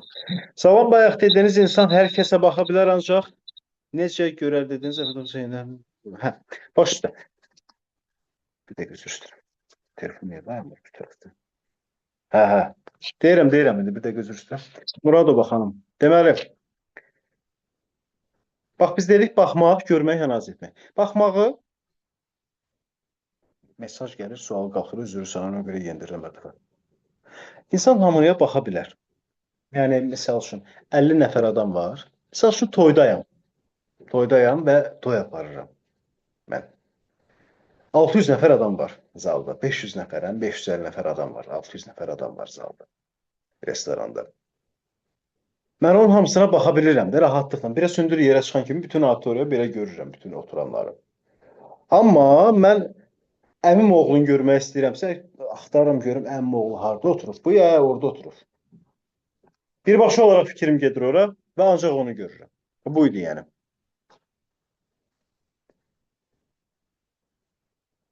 Bünyət bəy salam. Nətərsiz? Bünyət bəy hansı Bünyət bəydir? Mən tanımadım. Möhtəşəm Tərim Qeydov olun. Siz sağ olun, sizləri möhtəşəmsiz, sizləri möhtəşəm. Rəsmi auditoriyada yaxşı danışmağa, qeyri-rəsmi auditoriyada danışıq təsir. Sual bir də oxuyum. Rəsmi auditoriyalarda yaxşı danışmaq, qeyri-rəsmi auditoriyalarda olan danışıq tərcih təsir. Maraqlı sualdır, amma məncə bu sualın cavabını siz özünüz bilirsiniz. Sadəcə dəqiqləşdirmək üçün böyük ehtimalla mənə vermisiniz. Əgər biz qeyri-rəsmi, əslində sizə bir şey deyim, çox adama rəsmi çətin gəlir. Amma əksinə qeyri-rəsmi emosiyadan emosiyaya girməkdir, ciddən cildə yaxşı mənada düşməkdir, emosiyaları rahat şəkildə çatdırmaqdır. Bax, bu çox önəmli bir prosesdir. Çox çətindir qeyri-rəsmi danışmaq. Yəni, qeyri-rəsmi danışa biliriksə, avtomatik olaraq biz rəsmini türklər deyir, haydi danışarıq, yəni onsuz da danışarıq. Valideyn iclasında müəllimə necə ünsiyyət qurmaq lazım? Müəllim hər dəfə desə ki, sizin uşaq çox təcəllidir, amma bu biraz nəsə, yenə deyirəm, bu biraz situativ bir sual oldu, Yeganə xanım. Yəni, bu həmin situasiyada, yəni həmin situasiyanın gərəkdirdiyi kimi danışmaq lazım. Yəni, mən bilmədim, siz valideyn qismindən çıxış edirsiniz burada, yoxsa müəllim? Bir də mən onu yazın, mən onu bilim, ondan sonra deyim bir şey sizə. Mən bilmədim, siz tam olaraq necə? Bünyət bəy, burada cavab yazmısınız Zəminə xanıma. Yazıb Bünyət bəy, super təlim keçir. Siz də yazmışsınız ki, çox sağ olun. Bəs biz dedik axı, çox sağ olun sözü ayrı yazılır. Bəs bayaq demişdik axı. Hə, valideyn olaraq deyirsiniz. Əgər müəllim davamlı şəkildə sizə deyirsə ki, sizin övladınız dəcəldir, biz bezmişik onun əlindən, yorulmuşuq. Deyin ki, müəllim bayaq da evdə də elədi. Və deməyim odur ki, o təmkininizi, o sakitliyinizi qoruyun. Məsələ budur, yəni demək istəyirəm odur. Yəni, deyirsiniz ki, hara qədər qoruyum. İnanın ki, mən özüm bu dəqiqə bir sirr açıram sizə, heç kimə deməyin, heç kimə deməyin. Nədir? Hə. Furqan yox, valla adımı dəyişməmişəm hələ. Turğay. Qoy adımı yazın böyük hərflərlə. Birdən deyirəm, mənim adım deyərlər Furqan. Əslində Furqan da qəşəng ad deyib, pis ad deyil. Maraqlıdır Furqan da. Bəyəndim yəni. Furqan. Amma Turğay. Yəni, dədəm belə ad qoyub mən neyniyim? Hə, deməli, və özürü sayın, arada zarafat eləmək mütləq lazımdır, zarafatı unutmayın.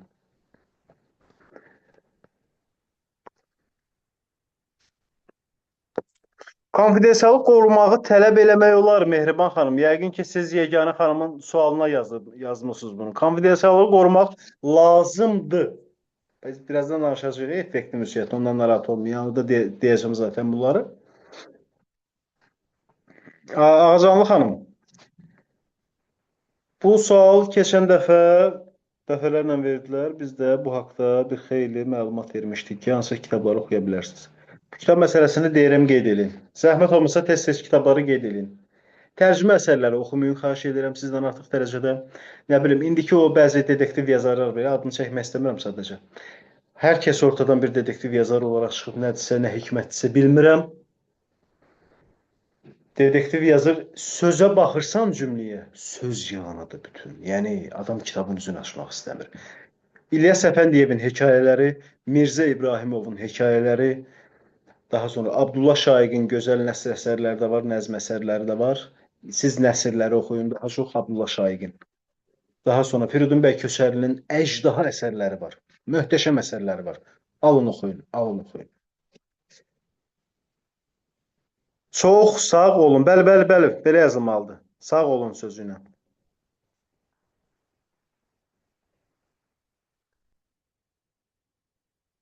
Vallahi arada psixoloqluğumda Turay Kəmal xanım. Yox, narahat olmayın, narahat olmayın. Estağfurullah. Allah xoşunuz olsun, Allah xoşunuz olsun. Effektiv ünsiyyət qurmaq üçün hansı bacarıqlar lazımdır? Nəqiz xanım, biz birazdan effektli vüsiyyətdən danışacağıq, narahat olmayın. İndi mən burada deyə bilmirəm, ay Zəmrə xanım, bu biraz reklama girir. Mənim də prinsipimdə başqa təlimlərdə reklam eləmək yoxdur. Belə amma bütün sosial şəbəkələrdə varıq. Bir müəllim olaraq deyə bilərəm ki, valideynlə müsbət cümlə quraraq başlamaq lazımdır söhbəti. Təbii ki, təbii ki, təbii ki. Siz evdə uşaqların üstünə çox qışqırırsınız. Çox sevdiyiniz tək deyiş, sualı mənə ünvanladınız, ya mən başa düşmədim. Bu uşaqların üstünə qışqırmaq məsələsini deyirsiniz, ya mən onu tutamadım. Kitabları bir də sayıram, hörmətli iştirakçılar, hörmətli iştirakçılar. Nərgiz xanım, biz bayaq dedik axı, stres və həyəcan çox mənfi təsir eləyir. Mənfi təsir. Bunun yəni başqa bir cavabı yoxdur. Mənfi təsir eləyir danışığı. İdarə etmədiyimiz müddətcə. Kitabları sayıram yoldaşlar. Nəriman Həsənzadə nə idi? İlyas Əfəndiyev hekayələri. Cəfər Cabbarlı hekayələri. Abdullah Şaiq hekayə janrında, roman janrında olan əsərləri. Və burada mən təbii ki, maraq dairənizi də nəzərə alıb deyirəm mən bunları. Məsələn, açın Cəfər Cabbarlının Aydın əsərini oxuyun. Nə bilim, o nə idi onun adı, o birinin adı, yadından çıxdı. Bir qədər əsəri var. Səriyyədir, Vəfalı Səriyyə, açın onu oxuyun. Çox möhtəşəmdir, möhtəşəmdir. Sonra Firidun bəy Köçərlinin əsərləri var. Məmməd Səid Ordubadinin əsərləri var. Dumanlı Təbriz nə gözəldir. Xudafərin körpüsü mühtəşəm ötəsi, yəni maraq, söz bazası, cümlə quruluşu çox möhtəşəm. Şedevr, həqiqətən.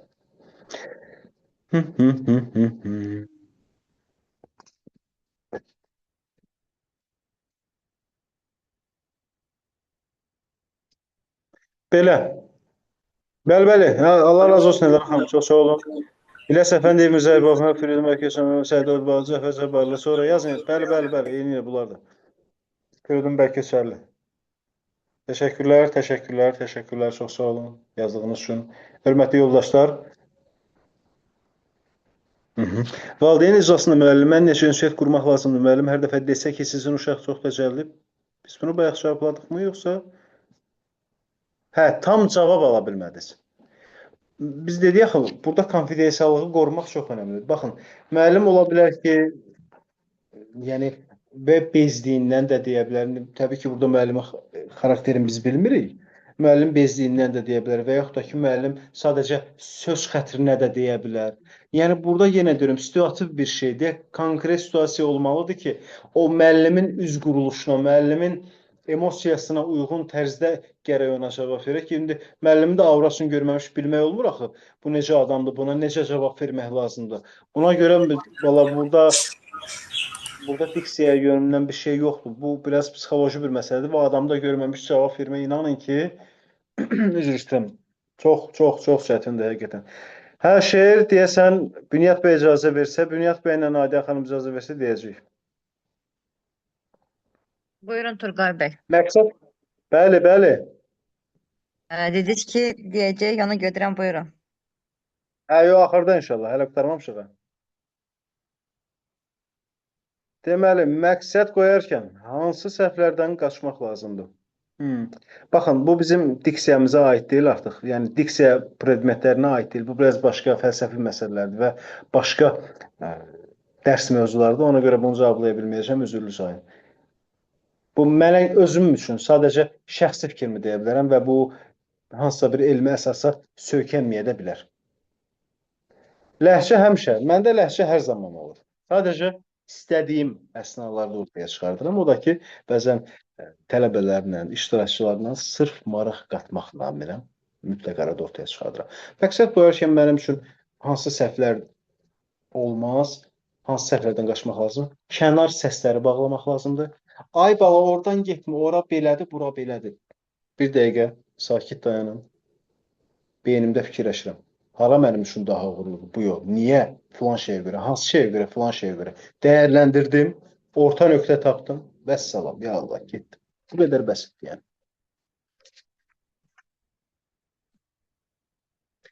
Vallahi mən bu postmodern işlərindən çox başım çıxmır Ayasımən xanım. Yəni, diksiya inkişafı gündəlik həyatdan üstünlükləri verir. Cavab verərəm birazdan. Təliminiz üçün təşəkkürlər. Və şəxsi inkişaf kitablarından hansını? Valla şəxsi inkişaf kitablarından çox heç özümdə oxuyan deyiləm, nə yalan deyim sizə. Məncə insan dünya görüşünü artıranda öz şəxsi inkişafına, öz şəxsi meyarına sahib ola biləcəyi bütün informasiyanı zaten bütün oxuduğu beynəlxalq jurnallardan, dərgilərdən, kitablardan alır deyə kiminsə şəxsi inkişaf kitabına ehtiyacı olmur.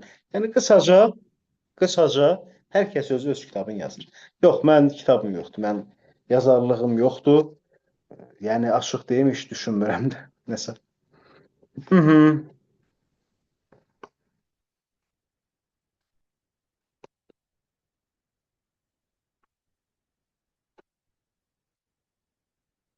Nəsə burada insan öz nitqini necə inkişaf etdirə bilər?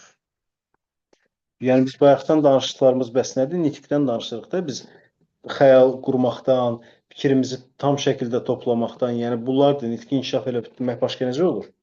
Bütün danışdıqlarımız bayaqdan nitq üzərindədir onsuz da. Dəqiqsən. Yoldaşlar, deməli, gəldik, çıxdıq effektiv ünsiyyətə. Diqqətimizi artıraq. Hər kəsin bildiyi qaydalardır. Sadəcə yenə də düşünürəm ki, danışmaqda fayda var. Bəli. Belə. Üzr istəyirəm. Mən kameranı bağlayacağım bu əsnada. Deməli, proseslər nədir? Çox üzr istəyirəm. Çox üzr istəyirəm. Mesajları zəhmət olmasa biraz ertələyək. Daha sonra inşallah mesaja qoşularım.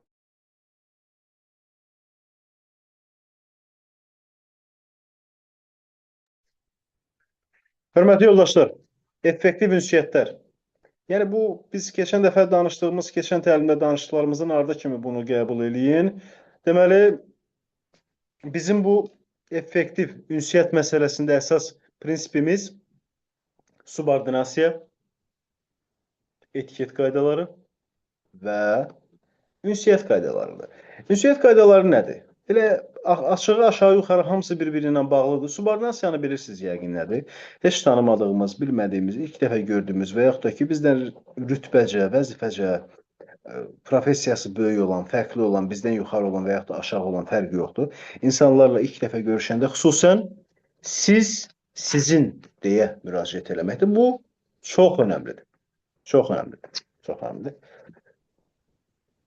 Kaş yazsanız əsas başlıqları. Bayaq dediklərimi deyirsiniz, yazıram bu dəqiqə.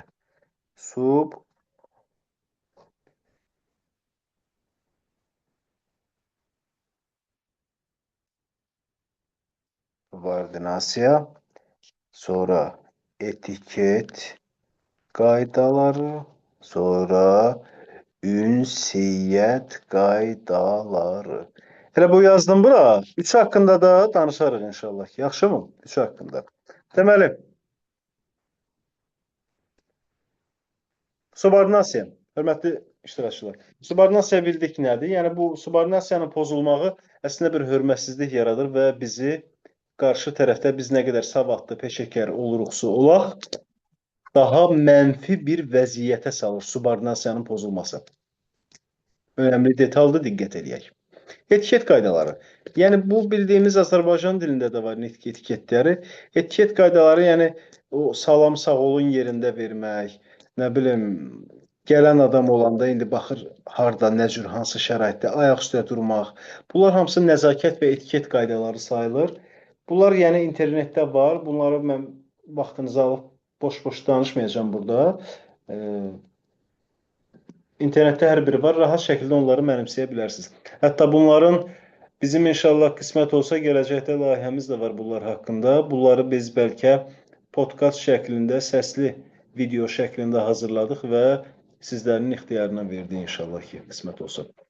Yəni bunlar internetdə hər biri var, açıb baxa bilərsiniz. Sadəcə üzərindən keçənmən. Bir də var ünsiyyət texnikaları, doğru ünsiyyət texnikaları. Yəni qarşımızda gülən adam olanda istər-istəməz refleks olaraq, reflektor olaraq bizim də gülərək, ən azından gülümsəyərək ona cavab verməyimiz, ağlayan insanla gülə-gülə yox, biraz onun halını başa düşəcək şəkildə danışmağımız. Bunlar hamısı ünsiyyətin əsas stratejik xüsusiyyətlərindən nədir, biridir? Suallarınızı verin, gəlsin.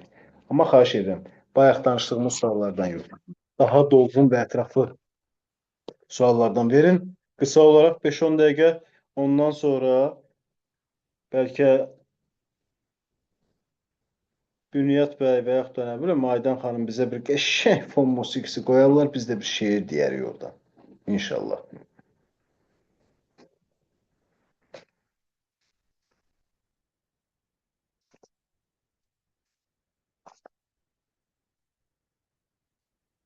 Səsli sual vermək istəyən var? Ürəkli var bir səsinə güvənən.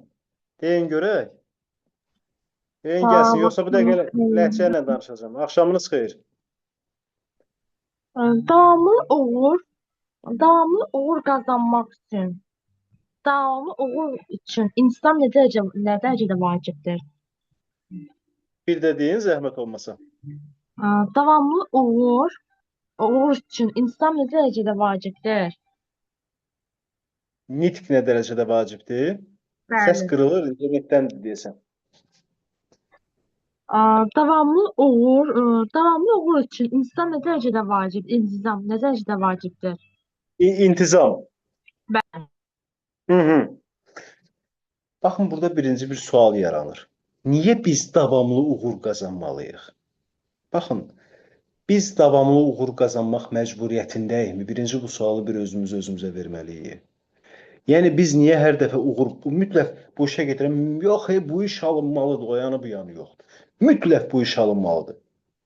Hörmətli iştirakçılar, bu mənim düzdür, şəxsi düşüncəmdir. Amma bütün dünyada məncə tanınmış yazarların, fikir adamlarının, fikir sahiblərinin də düşüncəsi bu yöndədir. Dünyada hər daim uğur qazanmaq deyə bir şey yoxdur. Düşmək də olacaq, qalxmaq da olacaq. Yolda axsaqlıqda yaşayacağıq. Yolda büdrəyəcək, ayağımız büdrəyəcək. Amma bizim disiplin və prinsipimiz bizi yenidən ayağa qalxıb getdiyimiz işığa doğru, məqsədə doğru hərəkətə keçirəcək. Budur. Bütün proses budur yəni.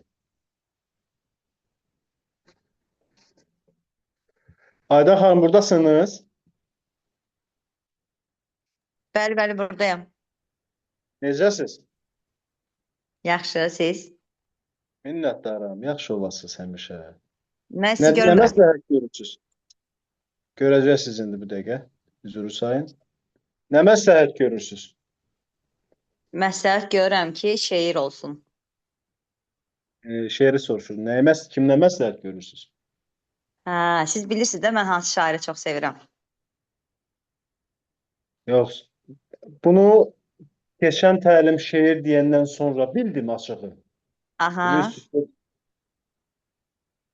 Amma Ramiz Rövşən də olar. O da çox gözəl şeirlər yazır. Başqa? Başqa bu dəfə istəyirsiniz sizin zövqünüzə buraxaq. Hansı şeiri daha çox istəyirsinizsə o şeiri deyin. Biz də ekran kaydı eləyib daha sonra musiqini ona əlavə edərik. Ekran kaydı. Bəli. Kayıt bizim dildədir bəs. Aydan xanım. Necə? Kayıt sözü var mı?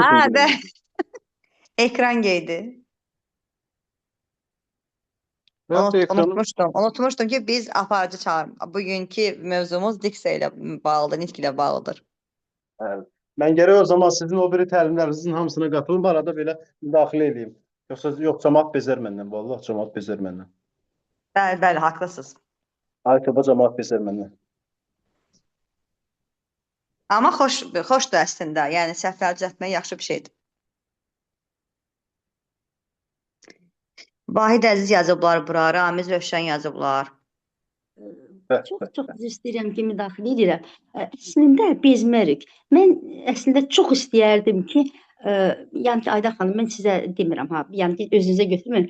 Əslində Turqay müəllim, mən çox istəyərdim ki, sizin kimi müdaxilə eləyənlər çox olsun ki, bizim bu Azərbaycan millətimiz öz Azərbaycan dilimizdə doğru dürüst danışmağı bacarsın və ən əsası da bu WhatsApp dediyiniz yerdə yazışanda adam hətta baxırsınız ki, müəllimlər də qruplarda, valideynlər qrupunda yazanda deyirsən ki, ay Allah, bu niyə müəllimdir? Bu niyə müəllim adını daşıyır? Bax, o qədər savadsız yazırlar.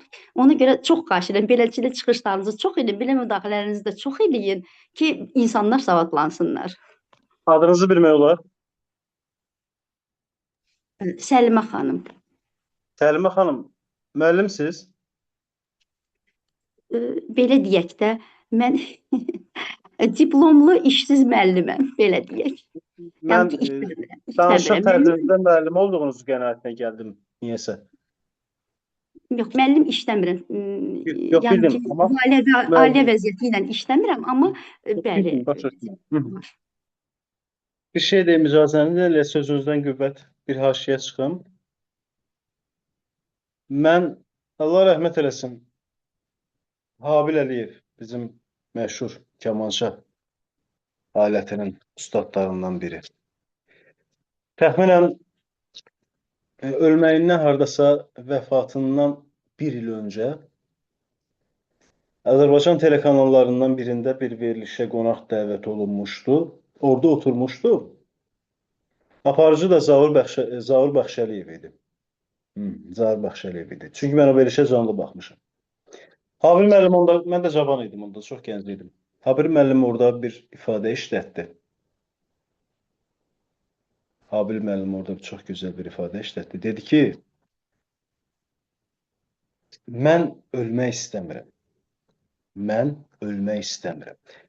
Aydın məsələ ki, artıq insan sona doğru deyir, özünü hiss eləyir. Deyir, mən ölmək istəmirəm. Çünki mən bu cür yenilənən və işıqlı gəncliyi görmək istəyirəm. Mənim bu yaxınlarda tanıdığım, bu yaxınlarda tanış olduğum, bu yaxınlarda tanıdığım bir dostum var. Mənə bir neçə gün bundan öncə yaxşı bir, belə deyim, misal çəkdi bir situasiyada. Mənə dedi ki, bəzən həyata qara eynəklərlə yox, çəhrayı. Hətta mənə çəhrayı demədi. Dedi ki, roz və eynəklərlə baxmaq lazımdır. Mən onun da bu fikrindən yola çıxaraq, elə Habil müəllimin də fikrini mən bura əlavə eləyərək demək istəyirəm ki, Habil müəllim deyirdi ki, mən ölmək istəmirəm və bu cür gözəlləşən, yenilənən gəncliyi mən görmək istəyirəm. İndi sözünüzə qüvvət. İndiki gənclik, bugünkü gənclik. Nə qədər çoxlarına mənfi gəlir, çoxlarına müsbət gəlir. Mən həmişə indiki gəncliyi belə deyək də qorumuşam, türklər demişkən savunmuşam. Yaxşı mənada da himayədaram bütün yaxşı hərəkətlərinə. Bütün yaxşı hərəkətlərinə. Çünki o qədər fərqli, o qədər maraqlı bir gəncliyimiz formalaşır ki, çox gözəldir. Və inanın mənə, onlar bizim Azərbaycan dilimizi rahat şəkildə qoruyacaqlar. Mən buna əminəm. Məktəbdəki, çox üzr istəyirəm buradakı müəllimlərimizdən. Məktəbdəki müəllimlər ola bilər hardasa qorumasınlar, ola bilər ləhcə ilə danışsınlar, filan bəşməkan. Amma bizim gəncliyimiz, indən sonramız bunu qoruyacaqlar. Bundan mən əminəm. Niyə bu qədər əminəm onu da bilmirəm. Amma əminəm. Mən bundan əminəm ki, çox möhtəşəm bir şəkildə inşallah qoruyacaqlar. Deməli, hörmətli təlim iştirakçıları. Burada. Nitqin təhsil olması üçün səs tonu valla yəni bu şəxs, hər kəsin özü müəyyən bir səs tonu var. O da necə olmalıdır deyə bir rəsmi bir qaydamız yoxdur. Kimin səs tonu necəsə o formada olmalıdır. Yox, unutmurlar. Ağacanlı xanım, unutmurlar. Yəni, bilməm, bəlkə də eyni prizmadan baxmırıq. Amma biraz daha əhatəni geniş götürəndə daha məncə nə dediyimi başa düşəcəksiniz, nə demək istədiyimi daha anlaşılırlı olacaq inşallah. Hörmətli iştirakçılar, bir neçə şair adları yazmısınız. Hamısı da karfeylərdir. Vahid Əziz ümumiyyətlə əjdahadır. Vahid Əziz bir başqa sevirəm. Cabir Novruz, Nüsrət Kəsənmənli, Hüseyin Cavid Dühası, Ramiz Rövşən. Hətta niyə bax bu şair adlarının içində hadi yadına çıxdı şeirin. Şairin adı yadımdan çıxdı. Musa Yaqubun adları çox vaxt rast gəlmir. Mən heç çox vaxt rast gəlmirəm Musa Yaqubun adına. Hər nəsə. İcazənizlə mən başqa bir, bəlkə də eşitmədiyiniz, heç yəni eşitmədiyiniz bir şeiri icazənizlə oxumaq istəyirəm. Nəyə görə onu oxumaq istəyirəm, səbəbini də deyim. Çünki burada şairləri çox yazmısınız, şair adlarını. Heç kəsin də xətrinə dəyməyə. İndi misal üçün Hüseyn Caviddən oxusam, Ramiz Övşən yazan, Vahid Əziz yazan deyər ki, mənim dediyimi niyə eləmədi, onu elədi. Ona görə də uzun sözün qısası gəlin vahid bildiyimiz bir şey oxuyaq. Olarmı? İcazənizlə təbii ki. İcazənizlə. İcazənizlə.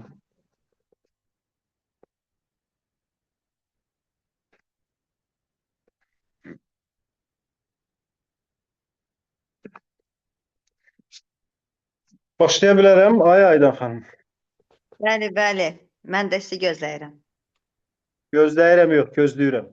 Gözləyirəm olsun.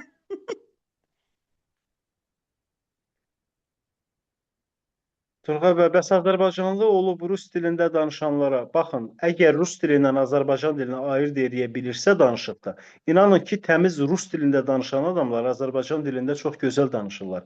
Amma mənim kimi 2-3 dənə söz bilirlər rus dilində. Özlərin nəsə daha fərqli təqdim eləmək üçün, nə bilim, fərqli sözlər deyirlər, fərqli aksentlər çıxardırlar özlərindən. Heç nə münasibətin mənfidir, yəni necə olacaq? Bu da bir mənalı şəkildə münasibətin mənfidir. Deməli, şeirimizi məncə başlayaq. Mən fonsuz da deyə bilmirəm, dərd odur. Amma deyəcəm. İnşallah.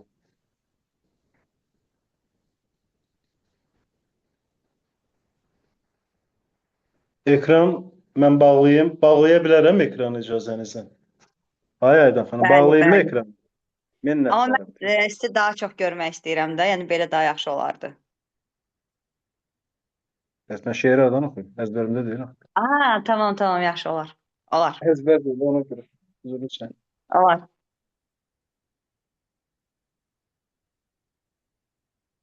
İnşallah yadına tutmaz şeir. O zaman siz ekranı söndürün. Ekranı söndürün, daha rahat deyin.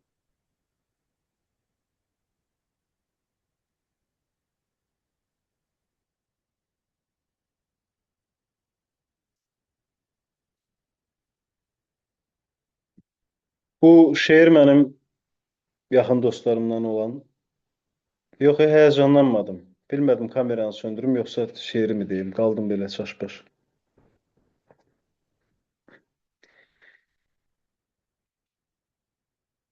Gözlərimi qapatdım ki, gizlənəsən, ağlayaq. Alma desəm gələcəkdin. Alma dedim, gəlmədin. Hanı birgə əl sallayıb öpəcəkdik qürubu. Axşam düşdü, ay göründü, su duruldu. Gəlmədin. Söylə, indi kainatın hansı məhbəsindəsən? Söylə görüm bulut varmı, yağış varmı orada da? Heç olmasa ay insafsız, əllərin də yoxdur ki, axşam-axşam darıxanda adam tuta, təsbih kimi oynadı. Heç unuda bilmədim ki gözlərinin rəngini. Heç unuda bilmədim ki gözlərinin rəngini. O qədər çox sevərdim ki saçına gül düzməyi. İndi mənim dünya boyda bağlı ayaqqabım var. Səndən sonra tərk etmişəm ayaq yalın gəzməyi. Üstüm başım, ev eşiyim, sərsəlqəm, səhmanım, nə gülməsi, nə qəhqəhə. Əcəb ağıllanmışam. Aya da vaxt ayırıram, günəşə də yetirəm. Amma yenə dolmur zaman, sən gedələ bomboşam. Hamı, uşaq, böyük, hamı məndən razıdır. Gecələrin sükutunu pozmaq nədir bilmirəm. Axşam düşdü, salam mələk, ən birinci evdəyəm. Küçələrdə veyil-veyil gəzmək nədir, azmaq nədir bilmirəm. Sən gedələ əməllicə düzəlmişəm gördüyü. Məni pozan sən imişsən, hamı belə danışır. Bircə sənin o gözlərin olmuyor. Xəyalıma gələn kimi bütün nizam qarışır. Hər şey qaydasında. Hər şey qaydasında.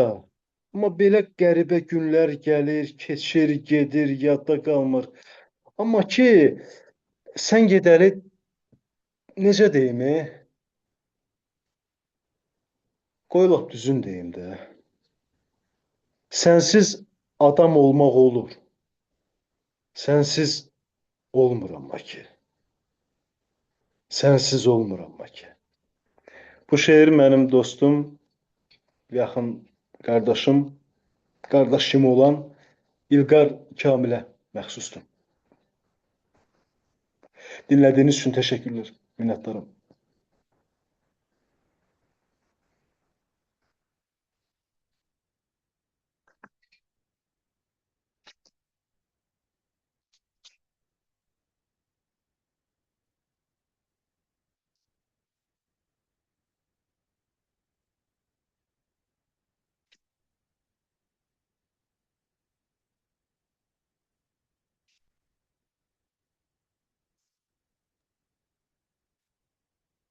Turqay bəy, buradasınız? Mən buradayam. Şeir apar deyim mən, qoyun görüm qayda Mən bilirəm. də hiss elədim. Şeir apar nəsə gətirmədi. Bu elə şeirlərdən də aparıb gətirməyən şeirlərdəndir. İstəyirsiniz sənimi yekunlaşdıra.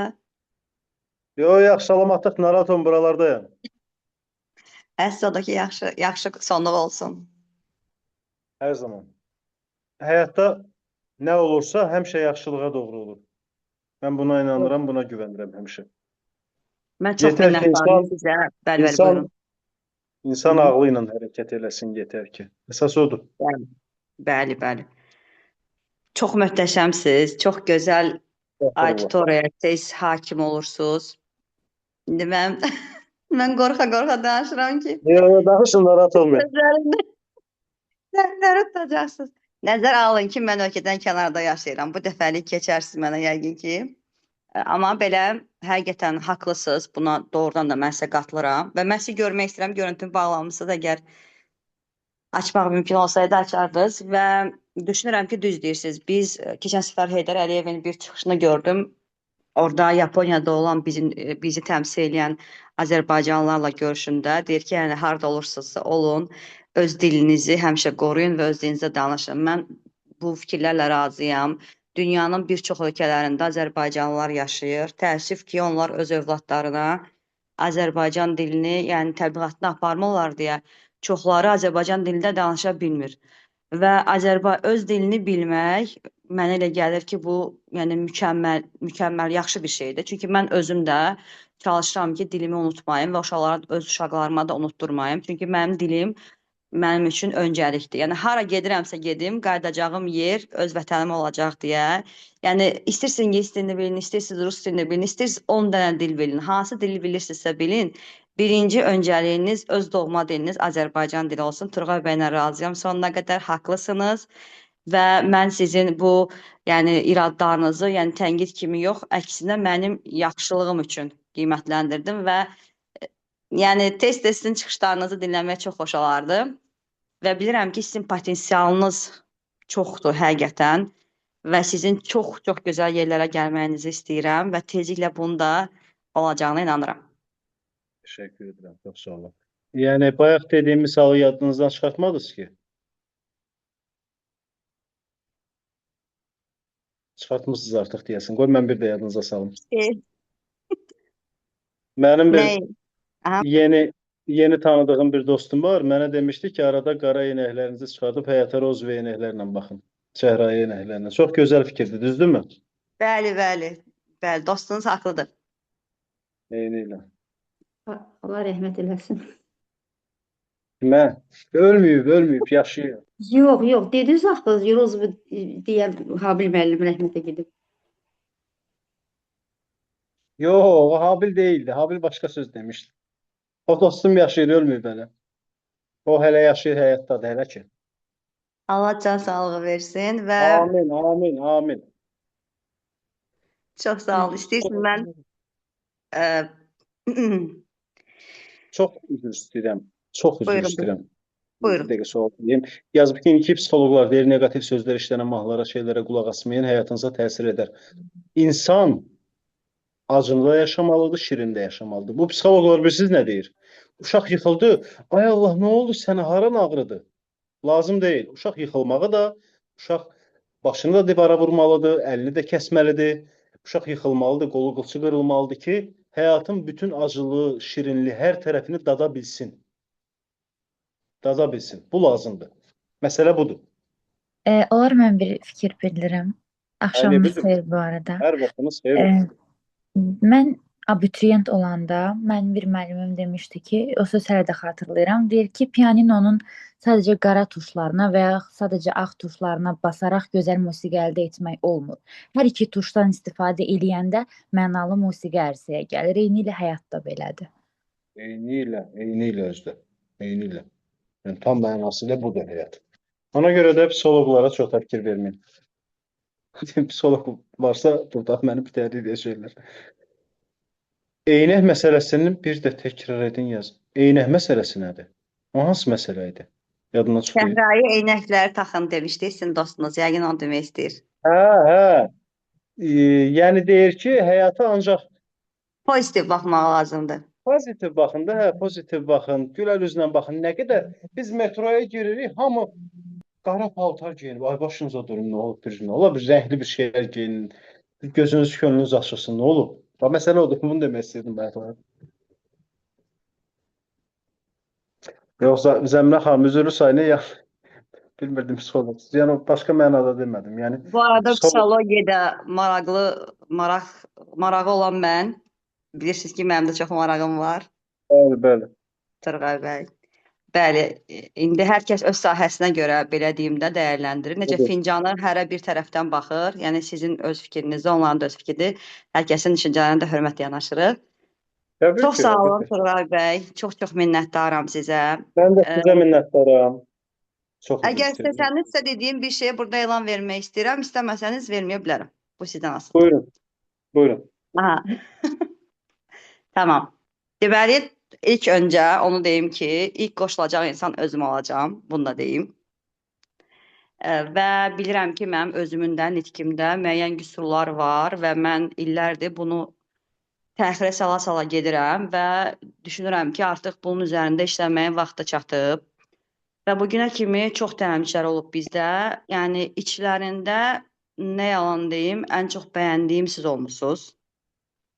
Və düşünürəm ki, sizin də tələbəniz olmaq çox istəyərdim. Yəni sizdən öyrənmək, yəni sirləri necə bu qədər yaxşı danışmaq olar.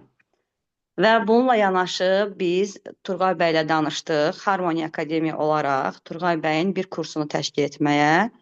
Və sağ olsun, o da razılıq verdi. Mən yavaş-yavaş danışıram ki, Turqay bəy mənim danışığımda səhvlər tutmasın. Və sizin kursunuzu biz təşkil edəcəyik inşallah. Çox istəyirik ki, kimlər ki öz nitqində, yəni qüsur deməyək, yəni nitqində problem yaşayırsa, nə bilim diksiyada və s. və ilaxır və bununla bağlı bizim bu təşkil etdiyimiz kursa qoşula bilər. Amma Turqay bəyin bir şərti oldu. Maksimum bir qrupda 7 nəfər olacaq. Buna görə də yəni nə qədər tez müraciət etsəniz, o qədər yaxşıdır və yerlər də limitli olacaq və qiymət də münasib olacaq. Bunu artıq qrup adminlərindən soruşa bilərsiniz. Yəni bunu artıq burada mən etik deyil bildirməyim. Birinci, ona görə sizə təşəkkür edirəm ki, mən bu təklifimi qəbul etdiniz. İkincisi, hər kim idisə o dostunuz çox düz deyir. Həmişə pozitiv yanaşmaq lazımdır hər şeyə. Və mən bilirəm ki, sizin kimi potensiallı insanlara, siz özünüz də bu arada gəncsiniz, yəni bayaq deyirsiniz gənclər, amma siz özünüz də gənc, yəni mən gənc nəsil kimi dəyərləndirirəm. Və bilirəm ki, sizin kimi yəni gənclərə, elə sizin kimi insanlara Azərbaycanın çox böyük ehtiyacı var. Həmişə irəliləyin və həmişə belə öyrənməyə açıq olun. Və mən ən çox xoşuma gələn cəhətiniz oldu ki, siz təlimdən sonra məndən maraqlandınız ki, uşaqlar nə isə öyrənə bildilərmi? Yəni bunu hər təlimçi soruşmur. Amma siz hər kəsə fərdi olaraq yanaşmaq istədiniz ki, yəni gəlin bir dəfə də eləyək, görək onlar nəsə öyrənə biliblər və inan öyrənə bilməyiblər. Buna görə çox-çox təşəkkür edirəm sizə. Minnətdaram ki, dəyərli vaxtınızı ayırdınız, gəldiniz. Çox-çox sağ olun. Düz sizin təliminiz səxirə salındı bu günə. Demək ki, bu günə qismət imiş. Və mən çox şadam ki, sizin vebinarınızı mən həyata keçirirəm və bununla da qürur hissi keçirirəm. Buyurun, sözü sizə verin. Çox sağ olun, var olasınız, minnətdaram. Mən yenə burada iştirakçılarımın da suallarını cavablayım. Üzr istəyirəm. Bəli, onlar ancaq çox sağ ol deyirlər. Bu arada Yox, mən çox sizi sağ olun. çağıranda ilk mənim təşəkkürü mənim bacım etmişdi. Sizi çağırdığım için. Çox buradadır. Burada deyil, bunu özel olarak danışaraq istəyirsiniz. Tamam. Danışaraq. Bir dənə sual var. Sonra Naxçıvan ləhcəsilə danışan bir ləhcəsi göz görür ki, olsun. Hə, düzələr sizcə? Boy. Mən 2 O il... çətin məsələdir. Yox, onu deməyəcəkdim. 2 il mən Naxçıvanın belə ən qaynar və sözün həqiqi mənasında yorucu yerində işləmişəm. Təxminən bir 5-6 ayda qayıtmışam oradan. Ona görə mənə görə onlarla işləmək problem yoxdur. Yetər ki, mən bu təlim məsələsinin üstünə gələcəm. Yetər ki, öz üzərində işləsinlər. Yetər ki. Eynilə. Bir şey icazənizlə deyim, amma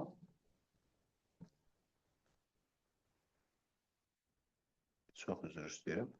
Hörmətli iştirakçılar, baxın, bu bizim biraz şərtimizdir. Qrupa qoşulmazdan əvvəl bunu biraz 2 dəfə yox, 3-5 dəfə düşünün. Baxın, prinsipiallıq nöqteyi nəzərdən deyirəm bütün bunları. Əgər birinci dərsdən sonra birinci dərs keçilir, misal üçün, ödənişlər filan məsələsi həll olandan sonra finans məsələləri.